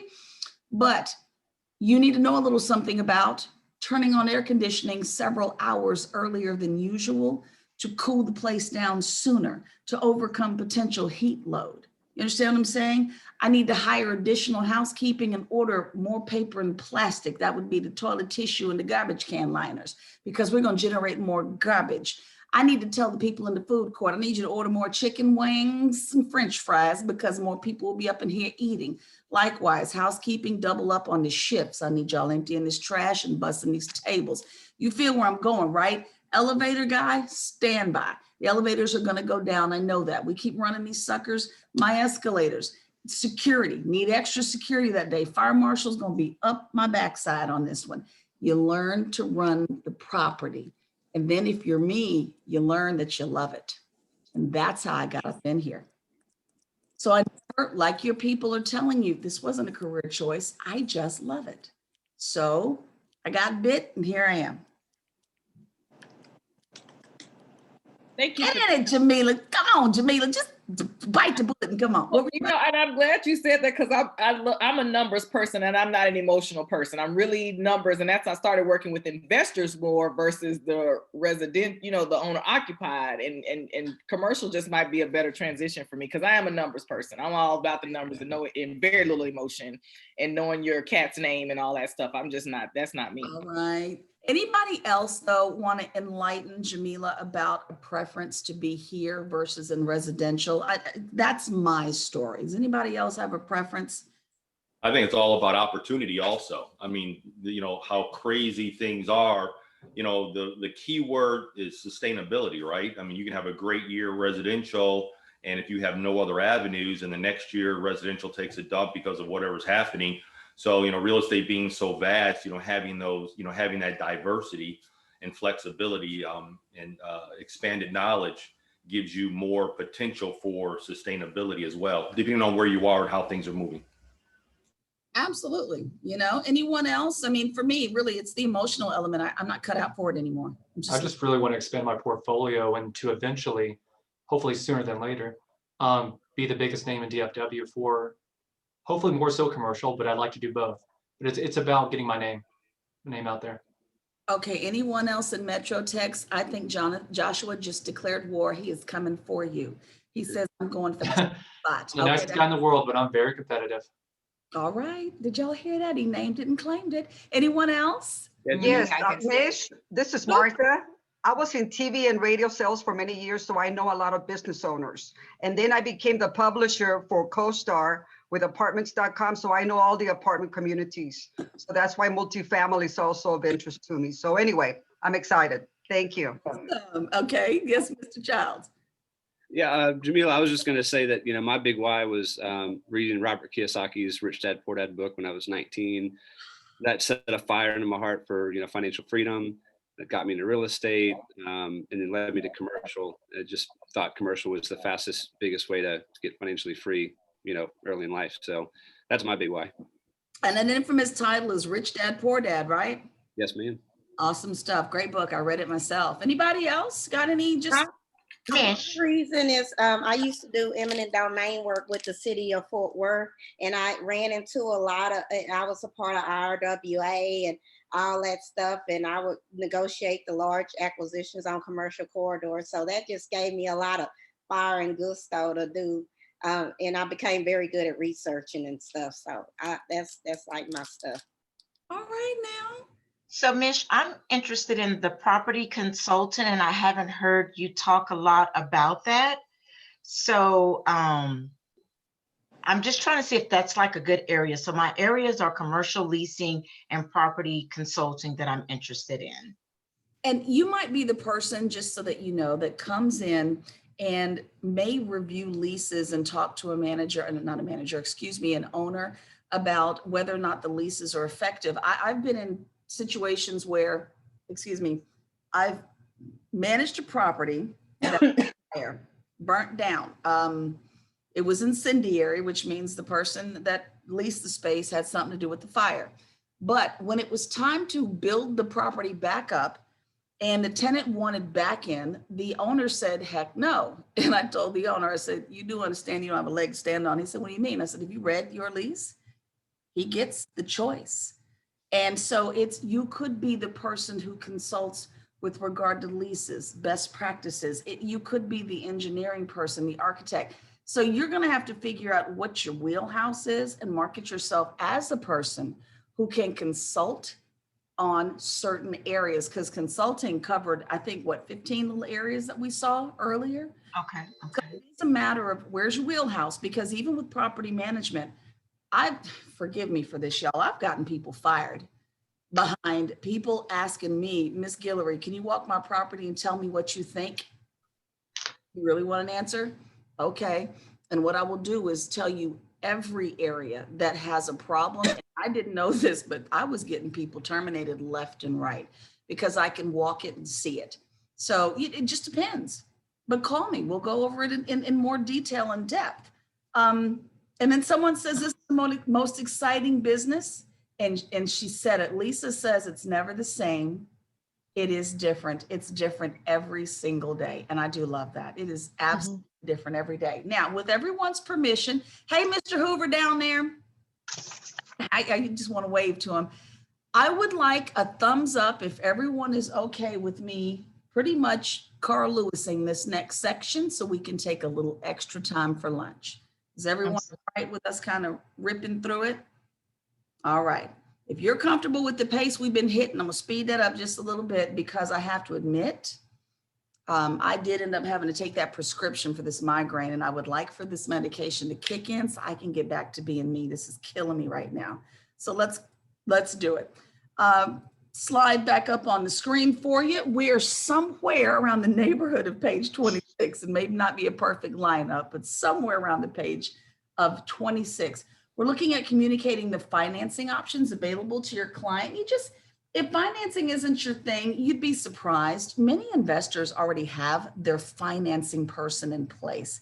You may never need to touch this, but find out from your client really fast the expectation they have of you with regard to financing. And I will share something that'll let you off the hook. It's called RPR. Many of you already know it. Please, someone type in the chat for me, Realtors Property Resource. You all have it already. You're paying for it already. And in Realtors Property Resource, you can look things up on the residential side as well as the commercial side. But guess what? If a property is listed and RPR can find it, there's a tool in there that we'll talk about later called Valuate that will run these formulas for you. Produce beautiful reports and have you looking like you actually knew what you were doing. Okay, so don't flip out like you have to know it all, but you will at least understand how to interpret the reports when you get them. So I just want you to know you already, thank you, Gabrielle, you have tools in place. Joshua, you've used Valuate. Where are you at, Joshua? RPR, yes, not the evaluate portion. I've used like the commercial side to set up like options for certain clients that needed to be 30 minutes from another store, for example. All right, and I do want to draw the differentiation between the word evaluate and evaluate, just in case you go looking for it. They drop the E off of it. It's in the bottom left-hand corner of the listing. You click evaluate and begin to plug in just a few numbers given to you by your client, and it will all the numbers we're going to talk about tomorrow. So with regard to financing, et cetera, you've got a tool already paid for, ready to go when it's time to do your clients. So don't flip out. Please take a photo of this if you'd like it. This was an article I picked up late last year about business growth loans seen as a driver of lending in 2020. Business growth loans. It's interesting. So let's take a look at some of the things that they're seeing that are happening in 2020 with regard to money and lending. Skipping over, trends in financing, lower interest rates are expected to fintech, financial technology. Of course, we're still e-trading, Bitcoining, Venmoing. Please don't ever call me about a Cash App. I don't like it, but it's out there. People are doing this more and more every day. So get familiar with these terms. Growing use of AI, artificial intelligence. Oh God. I know, right? I like people. I do like people. Technology kills me sometimes. Faster business loans. Now, I want to argue against this. Ain't nothing happening quickly around here. These loans are moving so slow. Appraisals are happening slow. Environmental site assessments aren't coming through as quick as they. So it says loans can be granted in days, not months. I'm gonna flip that one for you. I do not agree with that, even though this was in the article. I do think it's taking a little longer. They say that full spectrum credit scoring is being adopted using artificial intelligence and certain data analytics to assess the borrowers. And this is interesting because commercial loans are usually guaranteed by the building, not the individual. So the idea that, they're looking at the borrower, it's an interesting trend. Improved customer-centric lending practices. I don't agree with that. Do you all think it's getting better? Customer-centric lending, I don't. I think they completely forgot about the people. If it's lenders, I'm sorry. Yes? I thought I heard a voice. Okay. And then blockchain. Go ahead. Don't you think though, because we're in such a technological world, that's a byproduct of that, where people kind of fall by the wayside, which I think in the commercial realm, even though I think that might be something that's appreciated, because I think that's a rare thing these days in light of the technological social media world that we live in.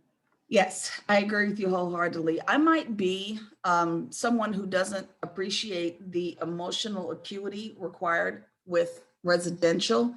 I'm still a journalist at heart, and I like people, and I like dealing with people. And so sometimes the machines take over and they do kill some of what I like about what we do. And then growth in online alternative lenders. Now that you see often, and I actually don't think that's the best thing for us, but it is a trend. You are seeing a lot of online stuff.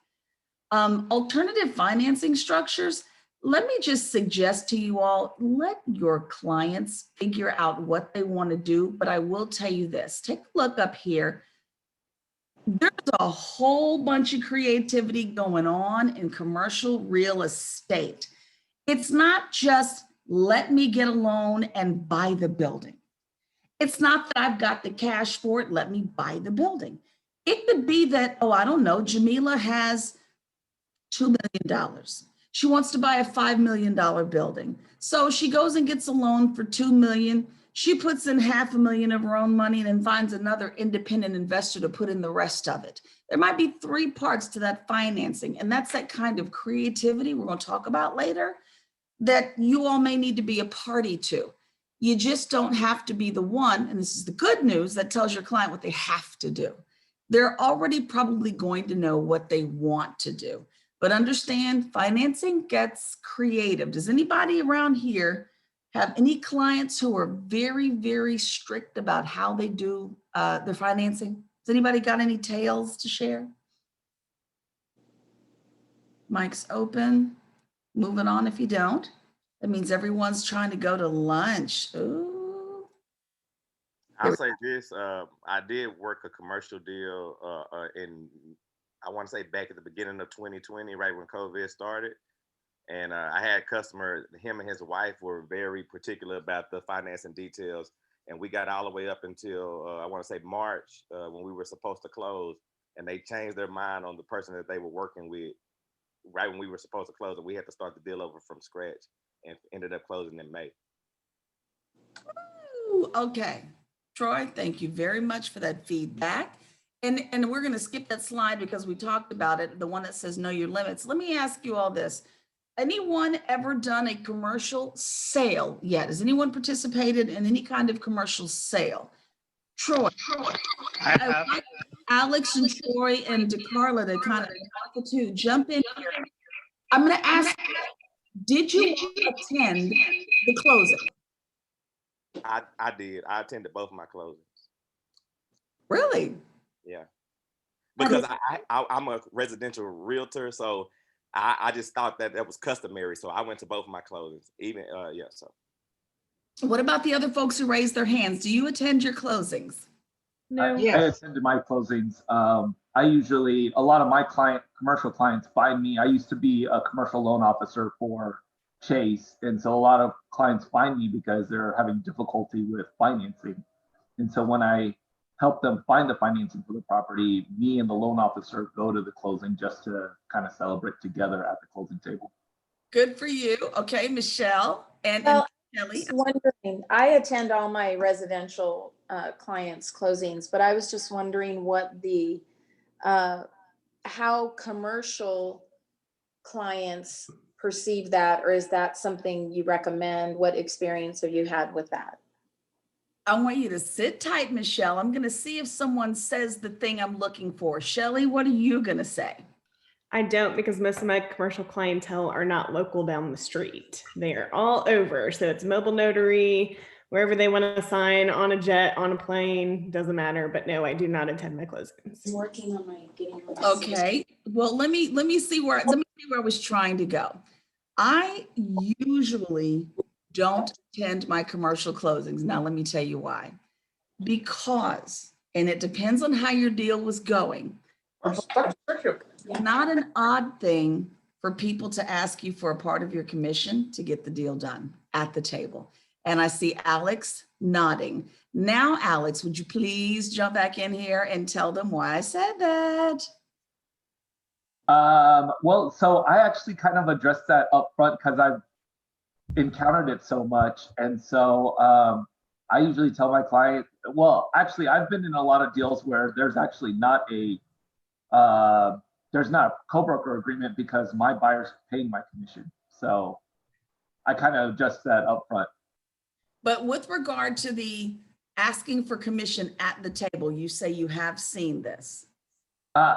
Earlier on, So I did a lot of commercial real estate from 2005 to 2010, and then the recession really kind of forced me to get into residential. And I actually was going to comment earlier that I prefer residential over commercial.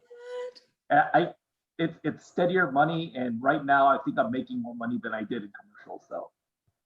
Okay, well, I will say this. This is a judgment call, my friends. This is not something that is a one size fits all, like we said early, but you're going to need to be the gauge of your own transaction because it's not a foreign idea for you to be asked to contribute just a little something on it at the table. So there are some of us who prefer not to be there when we know it's a possibility so that that question does not arise. Philip says, just say no. And some people may feel pressured because they feel like they need to finish the deal or it's in jeopardy if they don't give it up. So, it can happen and it can happen. So you just, lots of variations here. Just want to put that on the table, but we're going to keep going. Why is the deal not done before closing? I'm telling you, there could be personal financing and not necessarily a loan. You never know what's going on. Somebody could be putting cash in and looking for a piece of your commission to contribute. It's not that cut and dry all the time. But get yourself a buddy to make sure that you have someone walk you through it. As far as these legal forms and disclosures go, I want you to understand that TREC does not have your commercial forms. TREC doesn't do any promulgation of commercial forms. You'll find your commercial forms in Texas Realtors, and there's about 55 of them. We will hit almost all of them in section 3 of TACS. It's the easiest part of class, and it's the section we're going to do just before you take your final exams there. So just know that that's coming up later. Now, our CCIM in the room, who is that person that's building their portfolio but finished the classes? Who was that? Who was that person? They're in here somewhere. Open up a mic for me because I can't find your hand. That was me. I'm Gilbert. Hey, Gilbert. Okay. In the quickest way you can, why did you opt to take the CCIM? It's the Cadillac in commercial. It is. Investment management. Thank you. And it is investment management. It is not a catch-all for everything, but it is magnificent when it comes to the numbers. How hard was the very first class? My very first class wasn't difficult. Once you get into the finances, I want to say it's almost as hard as trying to get your CPA with accounting. So it is, you have to focus. You do. And so someone else says they've also taken all of the CCIM. That's, let's see, who is that? Lou, you've also taken your classes. What was your experience, my friend? And don't forget to grab a picture of this because this is going to come up on your exam. I'm going to move to the next slide for you as well. Lou, you there? I took all the, yes, I took all the 4 courses, and I found them very, very, very good. I mean, I learned a lot. They wanted me to go to Canada to take my exam for the CCIM. I have the portfolio, but I just haven't had the time. And when this came up, I said, oh, I educate myself a little bit more. Well, good. Now this will get you on your way to the CCIM, but we do offer more here than the CCIM will offer you. You'll see it later. By the way, again, don't forget, this is for your exam that's in turquoise. Someone asked me to go back, so I did. Peggy says she did take 101 and it was hard. And I've heard that first class is notorious. And there you go. Financial analysis for commercial investment real estate. And they say you got to do that first before you hit the other ones. And they are uber difficult. Let me get you to the next slide. This information is not in your book, but it is on the CCIM website for you. Here are some of the other courses you need to take and a phone number on the side if you want to get more information about CCIM. And I'm going to move on to the next slide for you because you've also got some, let's see, you need to earn 2 full elective credits. You can get those through some non-designation courses, maybe some transfer credits. And then last but not least, the hard part, that's the portfolio. You do have to get a certain amount of work done. And I understand some people That's the delay for them. They finish the classes, but now they have to build up a portfolio proving some productivity. So just keep all that in mind if you want to earn this designation. I'm going to move on from it.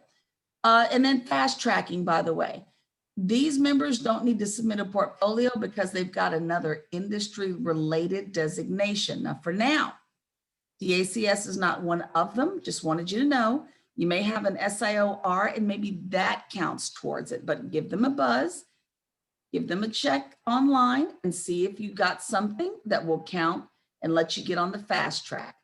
So who's who? We've got a few different types of clients. We're going to kind of breeze through these folks kind of quickly. Investors, we already know who they are. These are the folks who are snapping up this land. Well, why are they buying? There's a little list of reasons, and we already know the reasons. They want to expand the business. Someone else already said, hey, look, I want to start investing. It's cash flow, tax sheltering, all kinds of good stuff. You've got foreign investors. They may be doing it for capital preservation. They may be using this as a currency hedge, which is reducing some financial risk. My favorite word in all of real estate, if you know me, is FIRPTA.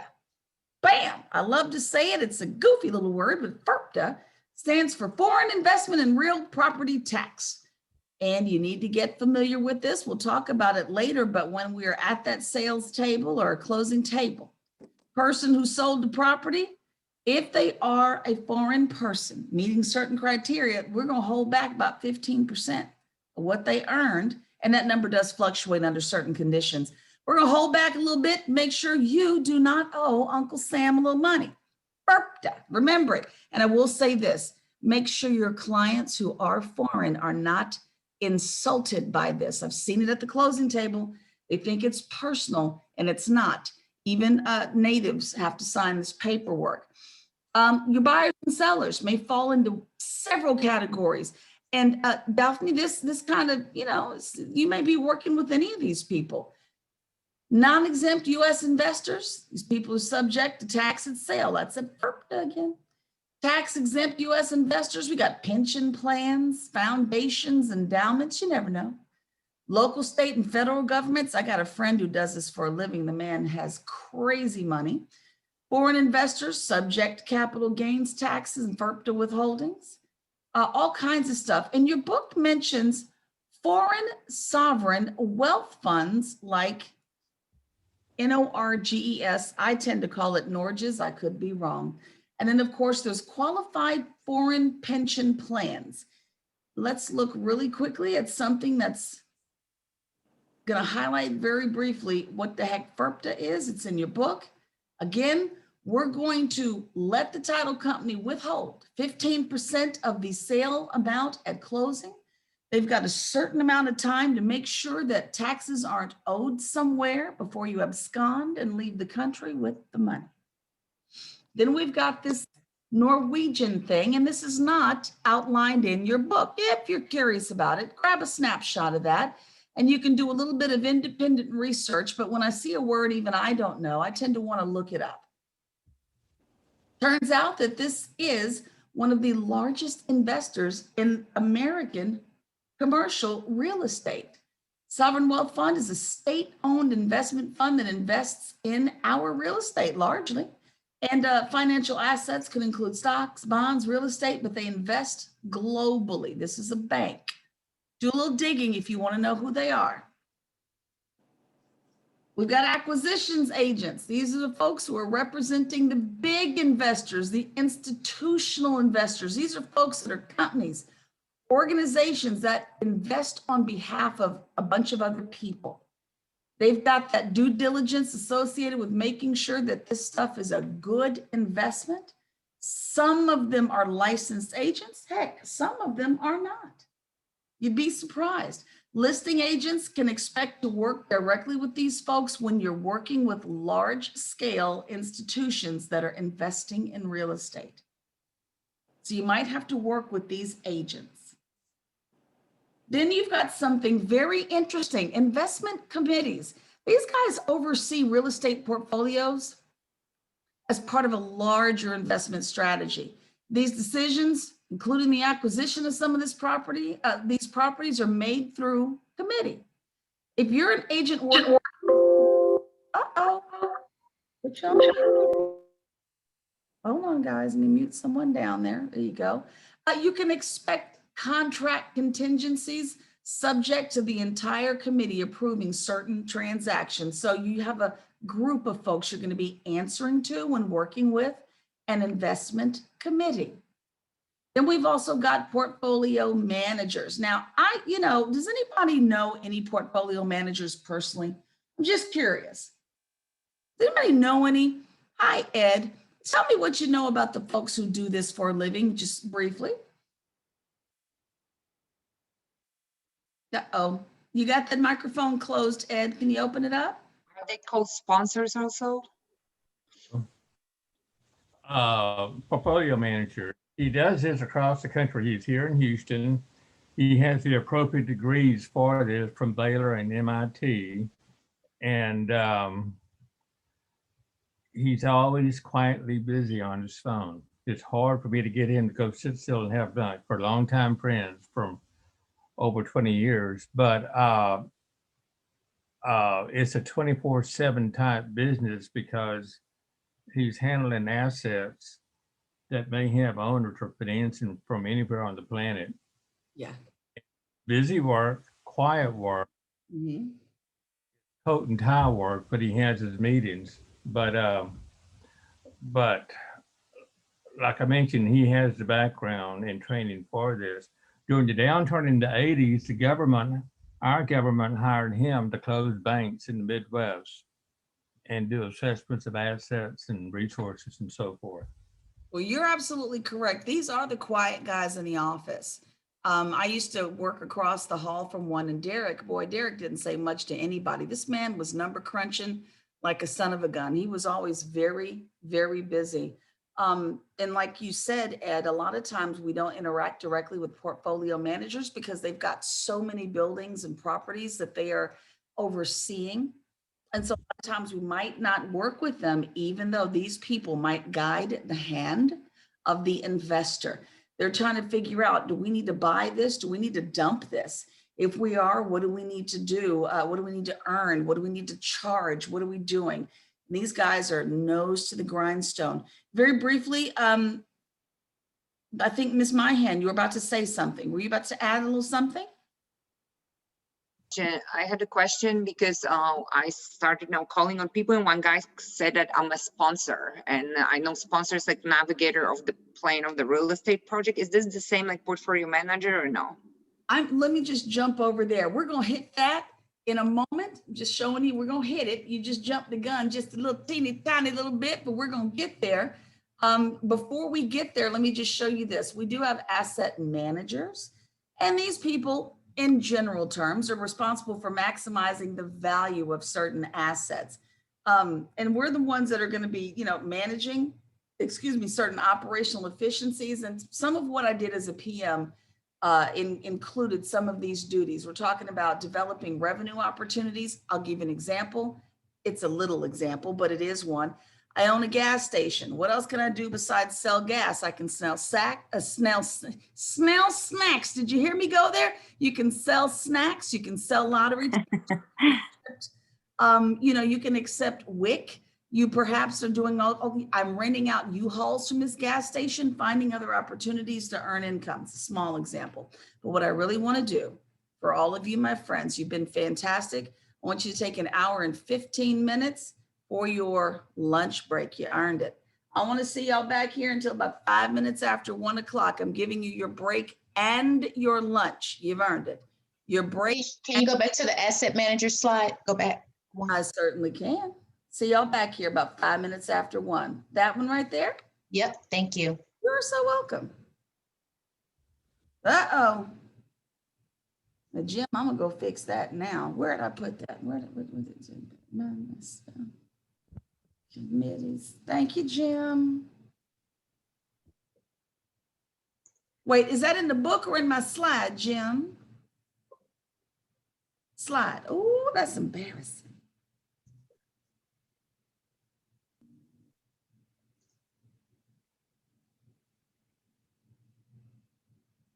What time we got to be back, Mish?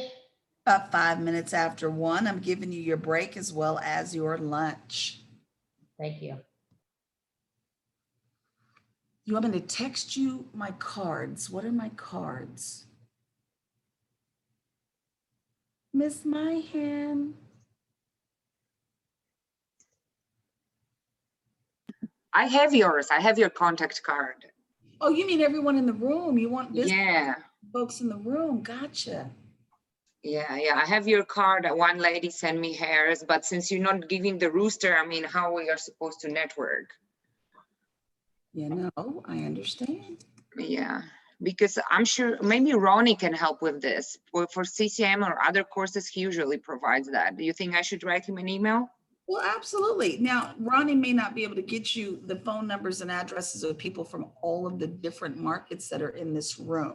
That's logistically part of the issue with giving you everybody's information. People are from different cities all over the place. I mean, with CCIM, we had people from all over the place too, and CCIM provided that for us. Right, Okay, but that was one registration source. People registered through 10 different places. Different platforms, I gotcha. Exactly. So we don't all have access to the one place everyone registered. And we are not CCIM. Y'all better cut that out. You are better than anything, so. We are not them. You better quit. But I understand what you're saying. It's just that people registered through lots of different places, and there would require some coordination on the parts of all those boards. That makes sense. I mean, I'm trying here to gather, you know, as much information as I can because I have some multifamilies right now, and I need experienced partner to buy it because I'm not experienced. Well, one of the easiest things to do, and I'll tell you now, is take a picture. Do you have access to a list called participants? I don't know how to do that. I was just writing down from the chat. I don't know how I'm not familiar with Zoom. How can I export that or get that? Well, at the bottom of the screen, do you have anything that says participants, chat? I can choose individually who I'm messaging, or there is a section file. Let me see if I know. And I press it, I can just download the file. And there's 3 dots, but it's only to save the chat. I mean, I'm not very Zoom trained. Yes. I'm going to take a screenshot for her. And Mayan, if you don't mind private messaging me, I'll screenshot everybody and then you can go through your HAR app. I'm an HAR rep too. I'm not a Arbor rep. I just registered through Arbor. So I'll send it to you. So text me your email or your phone number. And I have a MacBook. I can do screenshots and then you can go through Find a Pro on HAR app. And then you'll be able to find those who are HAR. But those who else are like all over, you're just going to have to reach out to them individually on a private messenger. I mean, I know I saved everybody's like info, but yeah, and then I know how to do like print screens, but let me, Gabriella, what's your name? It's Gabrielle Allen. Accredited. Okay, I see you here. So I just learned today how to do private message. So this is already like good Hey, Zoom. we're here together. You're good. This is how we learn. Okay. Misha, I see how you didn't mention your TRLP class. I did, and I was trying, you know, and so asked me about it too. And who was teaching the other week? Because I'm so blessed that you're teaching this because I was scared I would fall asleep and I'm like, I hate online, but with you, everything is pleasure. So you can use it as a testimonial or survey or whatever hell you want. But this is very energetic class because of you. I love it. Oh my God. I am so not mentioning other names because there's so few of us that teach this. So we're just going, you know. Okay. I just say I love you. I don't know who else was teaching, but I'm glad I switched the cohort or whatever it's called in English. I appreciate it. And I'm on my sumatriptan to get rid of this migraine. So that means a lot. Thank you very much. There is something better than sumatriptan. It's called Relpax. It's only elatriptan because sultriptan doesn't work. If you come and give me a private time, I'll give you one to try. She peddling drugs. I will even deliver if I get 1 hour FaceTime with you. I'll even personally deliver. Give me a call later. I mean, I'd love to know what the latest and greatest is. I don't like having to take the triptan. I really don't, because it makes you a little lackluster for a little while and then it kicks in. And I don't like it. I mean, I'm feeling all of that now and doing my best to just be as professional as I can, but I don't like it. But at this point, the pain is getting so bad. I was finding it difficult to be pleasant. So yeah, let's talk later. Tell me what you got. Hey, Troy down there. You just hanging out, my friend? What's up? Troy, I can't hear you. No, I'm taking it all in. I like to get as much information as I possibly can. So Now Troy, I got to tell you now. Now listen, are you gonna eat lunch? You gonna actually have food? You gonna consume food? yeah, I am, but I'm good right now. Now listen, Troy, the last person, her name is Jessie. I joke about Jessie all the time. My girl Jessie, she took a class from me. It was a GRI class. I've been teaching for 9 years. I don't lose people in my classroom. And Jessie was in the same position you was in. Now, Jessie did all right till we went to lunch. Come back from lunch, Jessie resumed the partially horizontal position. I said, Jessie, you gonna be all right? Now we've had lunch that changes things. She said, yeah, I'll be good, Mish, I'll be all right. I said, all right, Jessie, don't let me see you fall asleep. Let me tell you something, about an hour after lunch, and that second hour, Jessie was gone. Do you hear me? Yeah. Jessie was gone. I'm a professional. You won't lose me, I promise. I was hurt. But I'm gonna tell you how fun it was. It's been recorded too. I said, everybody open your mics and let's holler. Maybe we can wake her up because she didn't respond to her name. We had about 35 people. Jessie, girl, Jessie. I mean, we went to town. Jessie didn't flinch. This girl was gone. You know what finally woke Jessie up? Is that I said, everyone, let's go on break. Let me go ahead and see if we can call and wake her up. Silence woke her up. Photographer came here and they were, my phone didn't. It was the silence. And she woke up, and let me tell you, cameras were popping. People are taking pictures. They was listening in their sleep, you know. Troy, I'm telling you, you better fall asleep, because before they wake you up, they're gonna get it on film. I won't go to sleep, but I will tell you this real quick. Yeah. Sharpstown is not that bad. You should have been talking about Greens Point, just FYI. First of all, you're not gonna do our city like that, Troy. Don't come to H-Town like that. I love my number. Listen, my number is still a 281 number to this day. You know what I'm saying? You in the Arbor though. You over there at the Arbor Life. You ain't an H-Town. Hey, I lived on the north side. I worked at CartMax over there. I'm H-Town a little bit, so you know. You know what, Troy? Let me say this, Troy. I cut my teeth in commercial at Sharpstown. That was my first gig, and I tell people I'll never trade the experience, because the best teacher was the worst property. You know what I mean? If it could go wrong, it did go wrong, and that's where you learn. You start off with these Class A, brand new, gorgeous buildings. You're not doing anything. You know what I'm saying? I learned how to manage just about anything because of everything that went wrong over there. Plus, to your point, I loved my mall. I loved all the people in it. You know what I'm saying? I know that at one time, every year, the news media would report the most dangerous addresses in all of Houston. And every year, the top of the dang darn list was Sharpstown Mall. And I know that, but I still loved my mall. I know we had more students than any other business in all of Houston. But what can I say? I loved it. I absolutely adored my time there. It's tough. I love H-Town, everything except the traffic. That's why I had to leave. I couldn't do that traffic anymore. What? Traffic to go down the street, 15 minutes, Dallas, take an hour. What? In Arlington? You think it's better? Let me find. Troy, let me go Facebook stalk Troy real quick. I'll be right back, y'all. I'll be right back.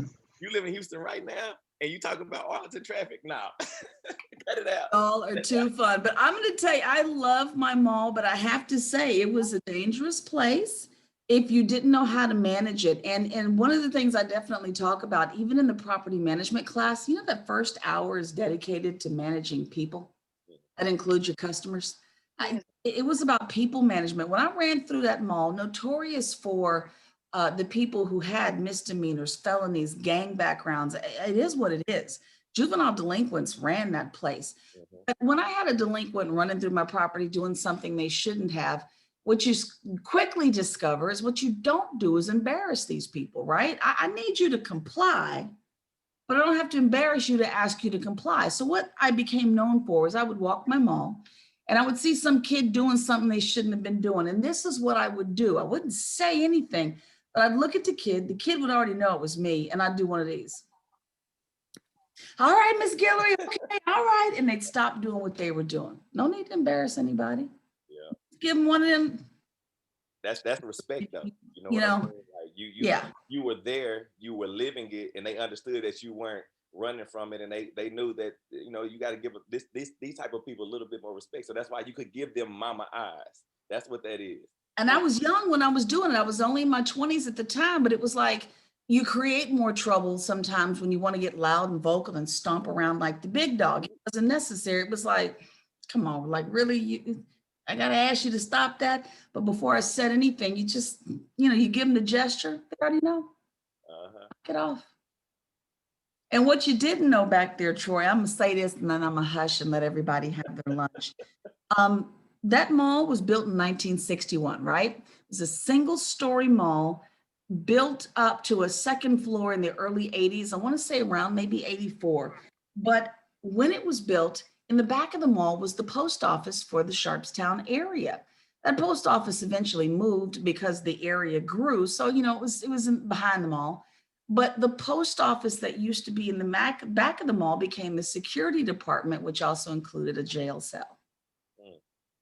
Any mall, Didn't know that. in-house jail cell ought to tell you a little something about my day. Didn't know that. Yes, sir. And so we kept in regular stock zip ties, and it wasn't for the engineering team. You feel? Handcuffs. Yeah. It wasn't for the engineering team. We didn't have enough handcuffs sometimes. And so managing the mall was people management first. I'm not going to lie to you. It was people management, and then managing a very old, rundown, raggedy building. I managed it in 2000 to 2006, built in 61. That thing was already 40 plus years by the time I got to it.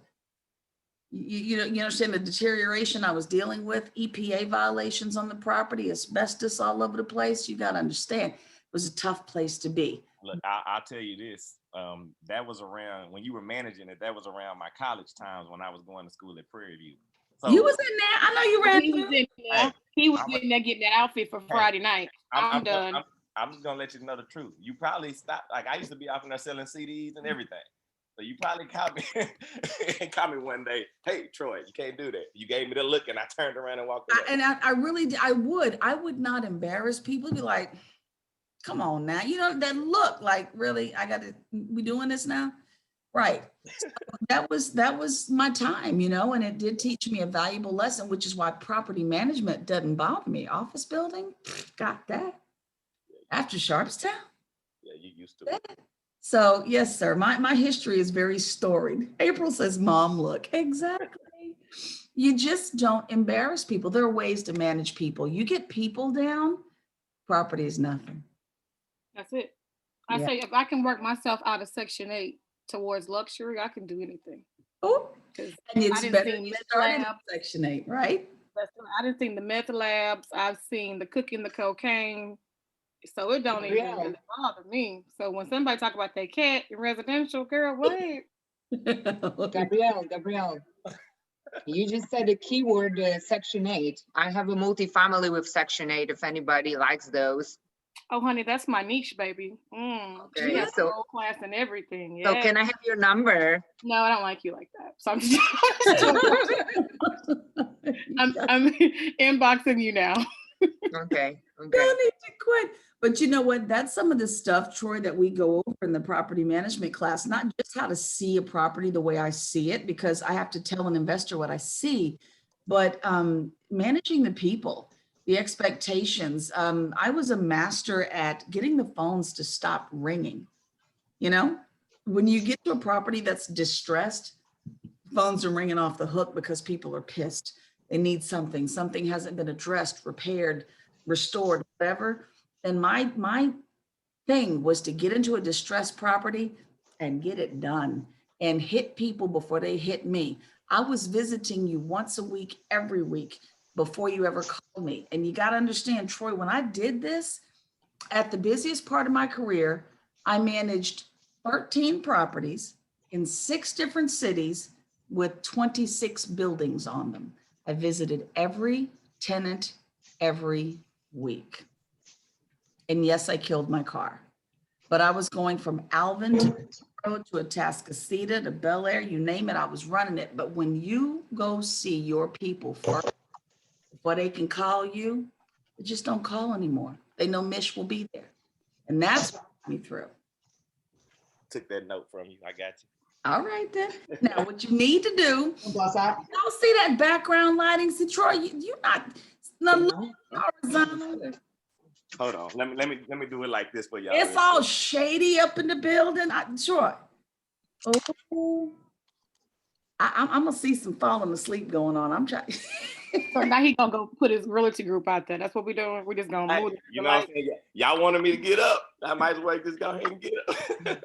I'm gonna go have lunch. So fun. Let me see if I can get these answers about that team that needs to get some credit for the transactions. Y'all have a great lunch. I'll see you in a little bit.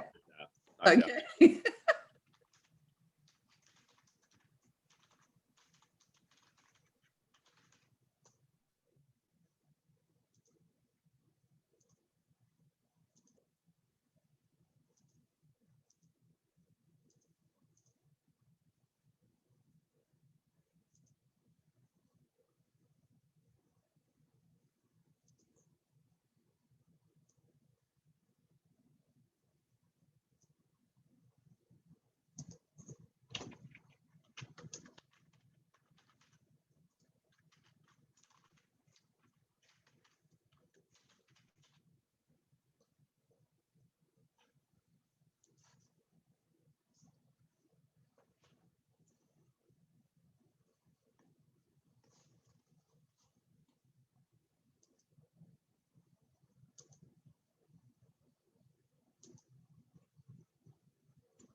Yeah, she did say that. I said, why? Because you already got the thing in your mailbox. She said,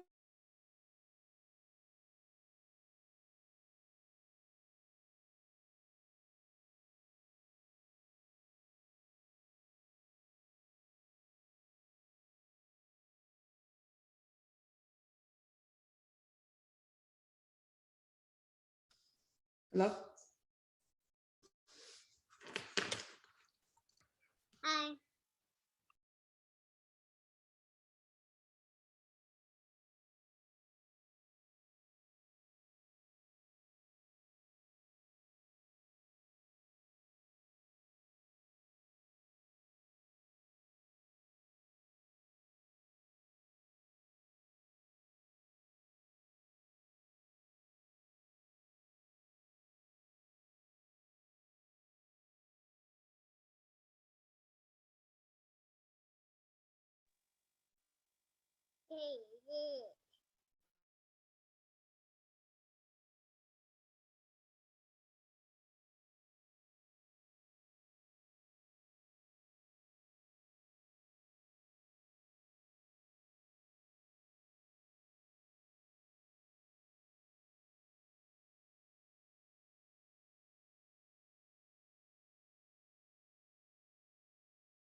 Hey, Troy, I sent you a message.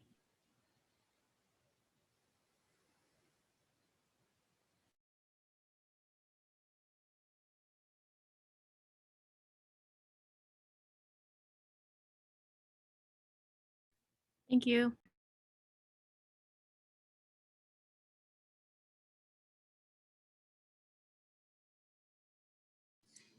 We're coming back from break in about maybe 3 more minutes, guys. Wrap up your phone calls. See you in about 3 or 4 minutes, my friends.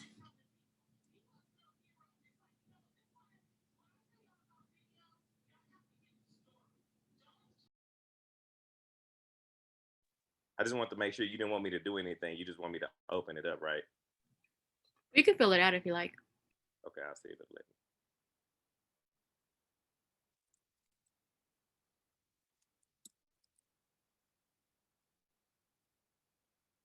It's in the view only mode, so it won't let me do it. Yeah, that's what I was trying to check on. Okay, thanks. It'll let me to request access, though, edit access if I want it. Just to let you know. Okay, well, I was trying to let everybody in, and it wouldn't let me do If it. you want Let to me check that out, go here to sdp.io/psdng. It's in beta as I write this. This is Mish checking in with all of our proctors. Does anybody need to be co-hosted that may have left for lunch? Are all my proctors straight?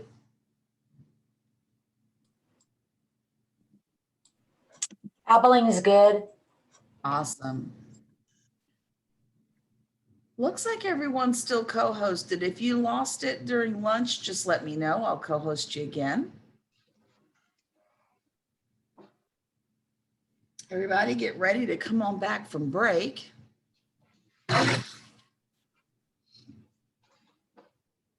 Shelly, are you really truly outside? Yes. It is so pretty. I thought it was an actual fake background. My goodness. Why not? Gorgeous. Anytime after 6, she's gonna be back. I'm gonna have a friend here too. Masha, I'm Mark Neff, Hi. and I joined y'all, and all I did was put HAR in front of my name. I did not show you an ID or anything. What do I need to do? That's going to be for Have him down. I have him already. You got You it? already got me? Yep, I got you, Mark. I love you, darling. Thanks. Amanda's so good at what she does. Go, Miss Amanda. I'm not a good student. You're amazing. You managed to get me successfully on that microphone. You're doing great. I got to find my camera. There it is. There I am. Put myself back together again. I think I got a little horizontal myself for lunch.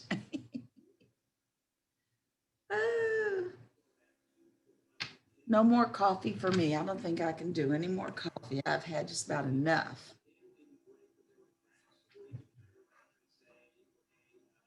Come on back, my friends. It is time. It is time.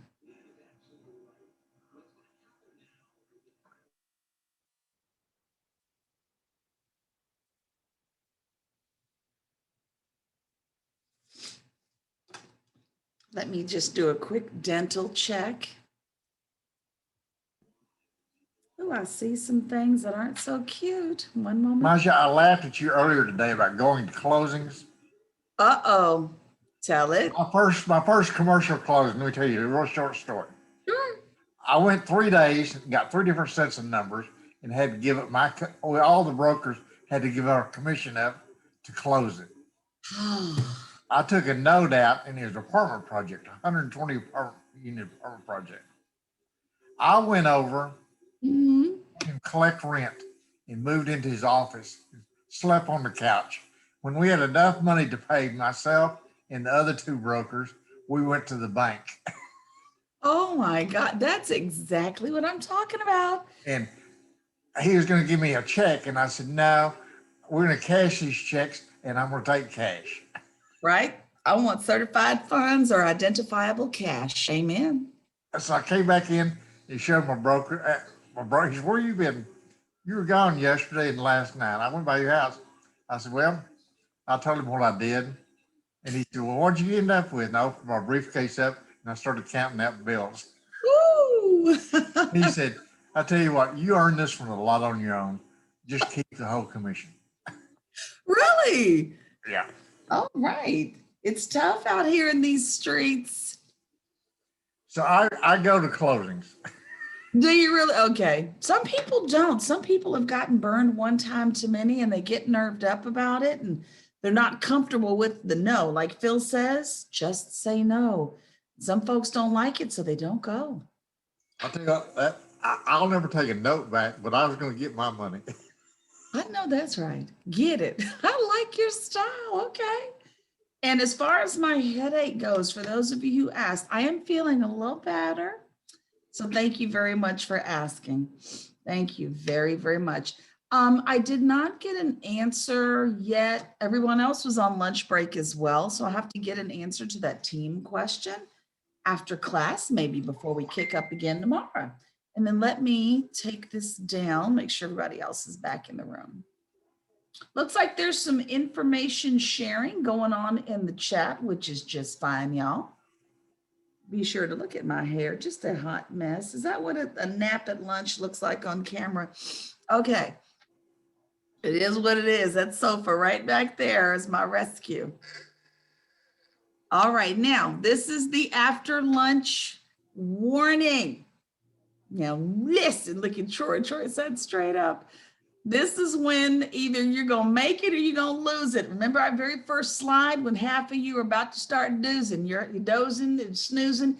Your head is going to weigh about 3 pounds more now than it did when we started. The sleepy eyes are kicking in. Some of us call it the itis. So the itis is going to hit you like it was after Thanksgiving dinner. So y'all have to be careful. If you are going to fall asleep and you just can't make it to one of my breaks, stand up. It's okay. We don't mind you standing as long as we can see it's you. But I will say this, if you're going to stand, can you be aware of what part of you we do see on camera, please? I've had the occasional person Rise on up, stand up, forget we're not looking at your face anymore. Yeah, so you just be aware, okay, of what part of you is on camera. But if you must, Gabrielle, this is life.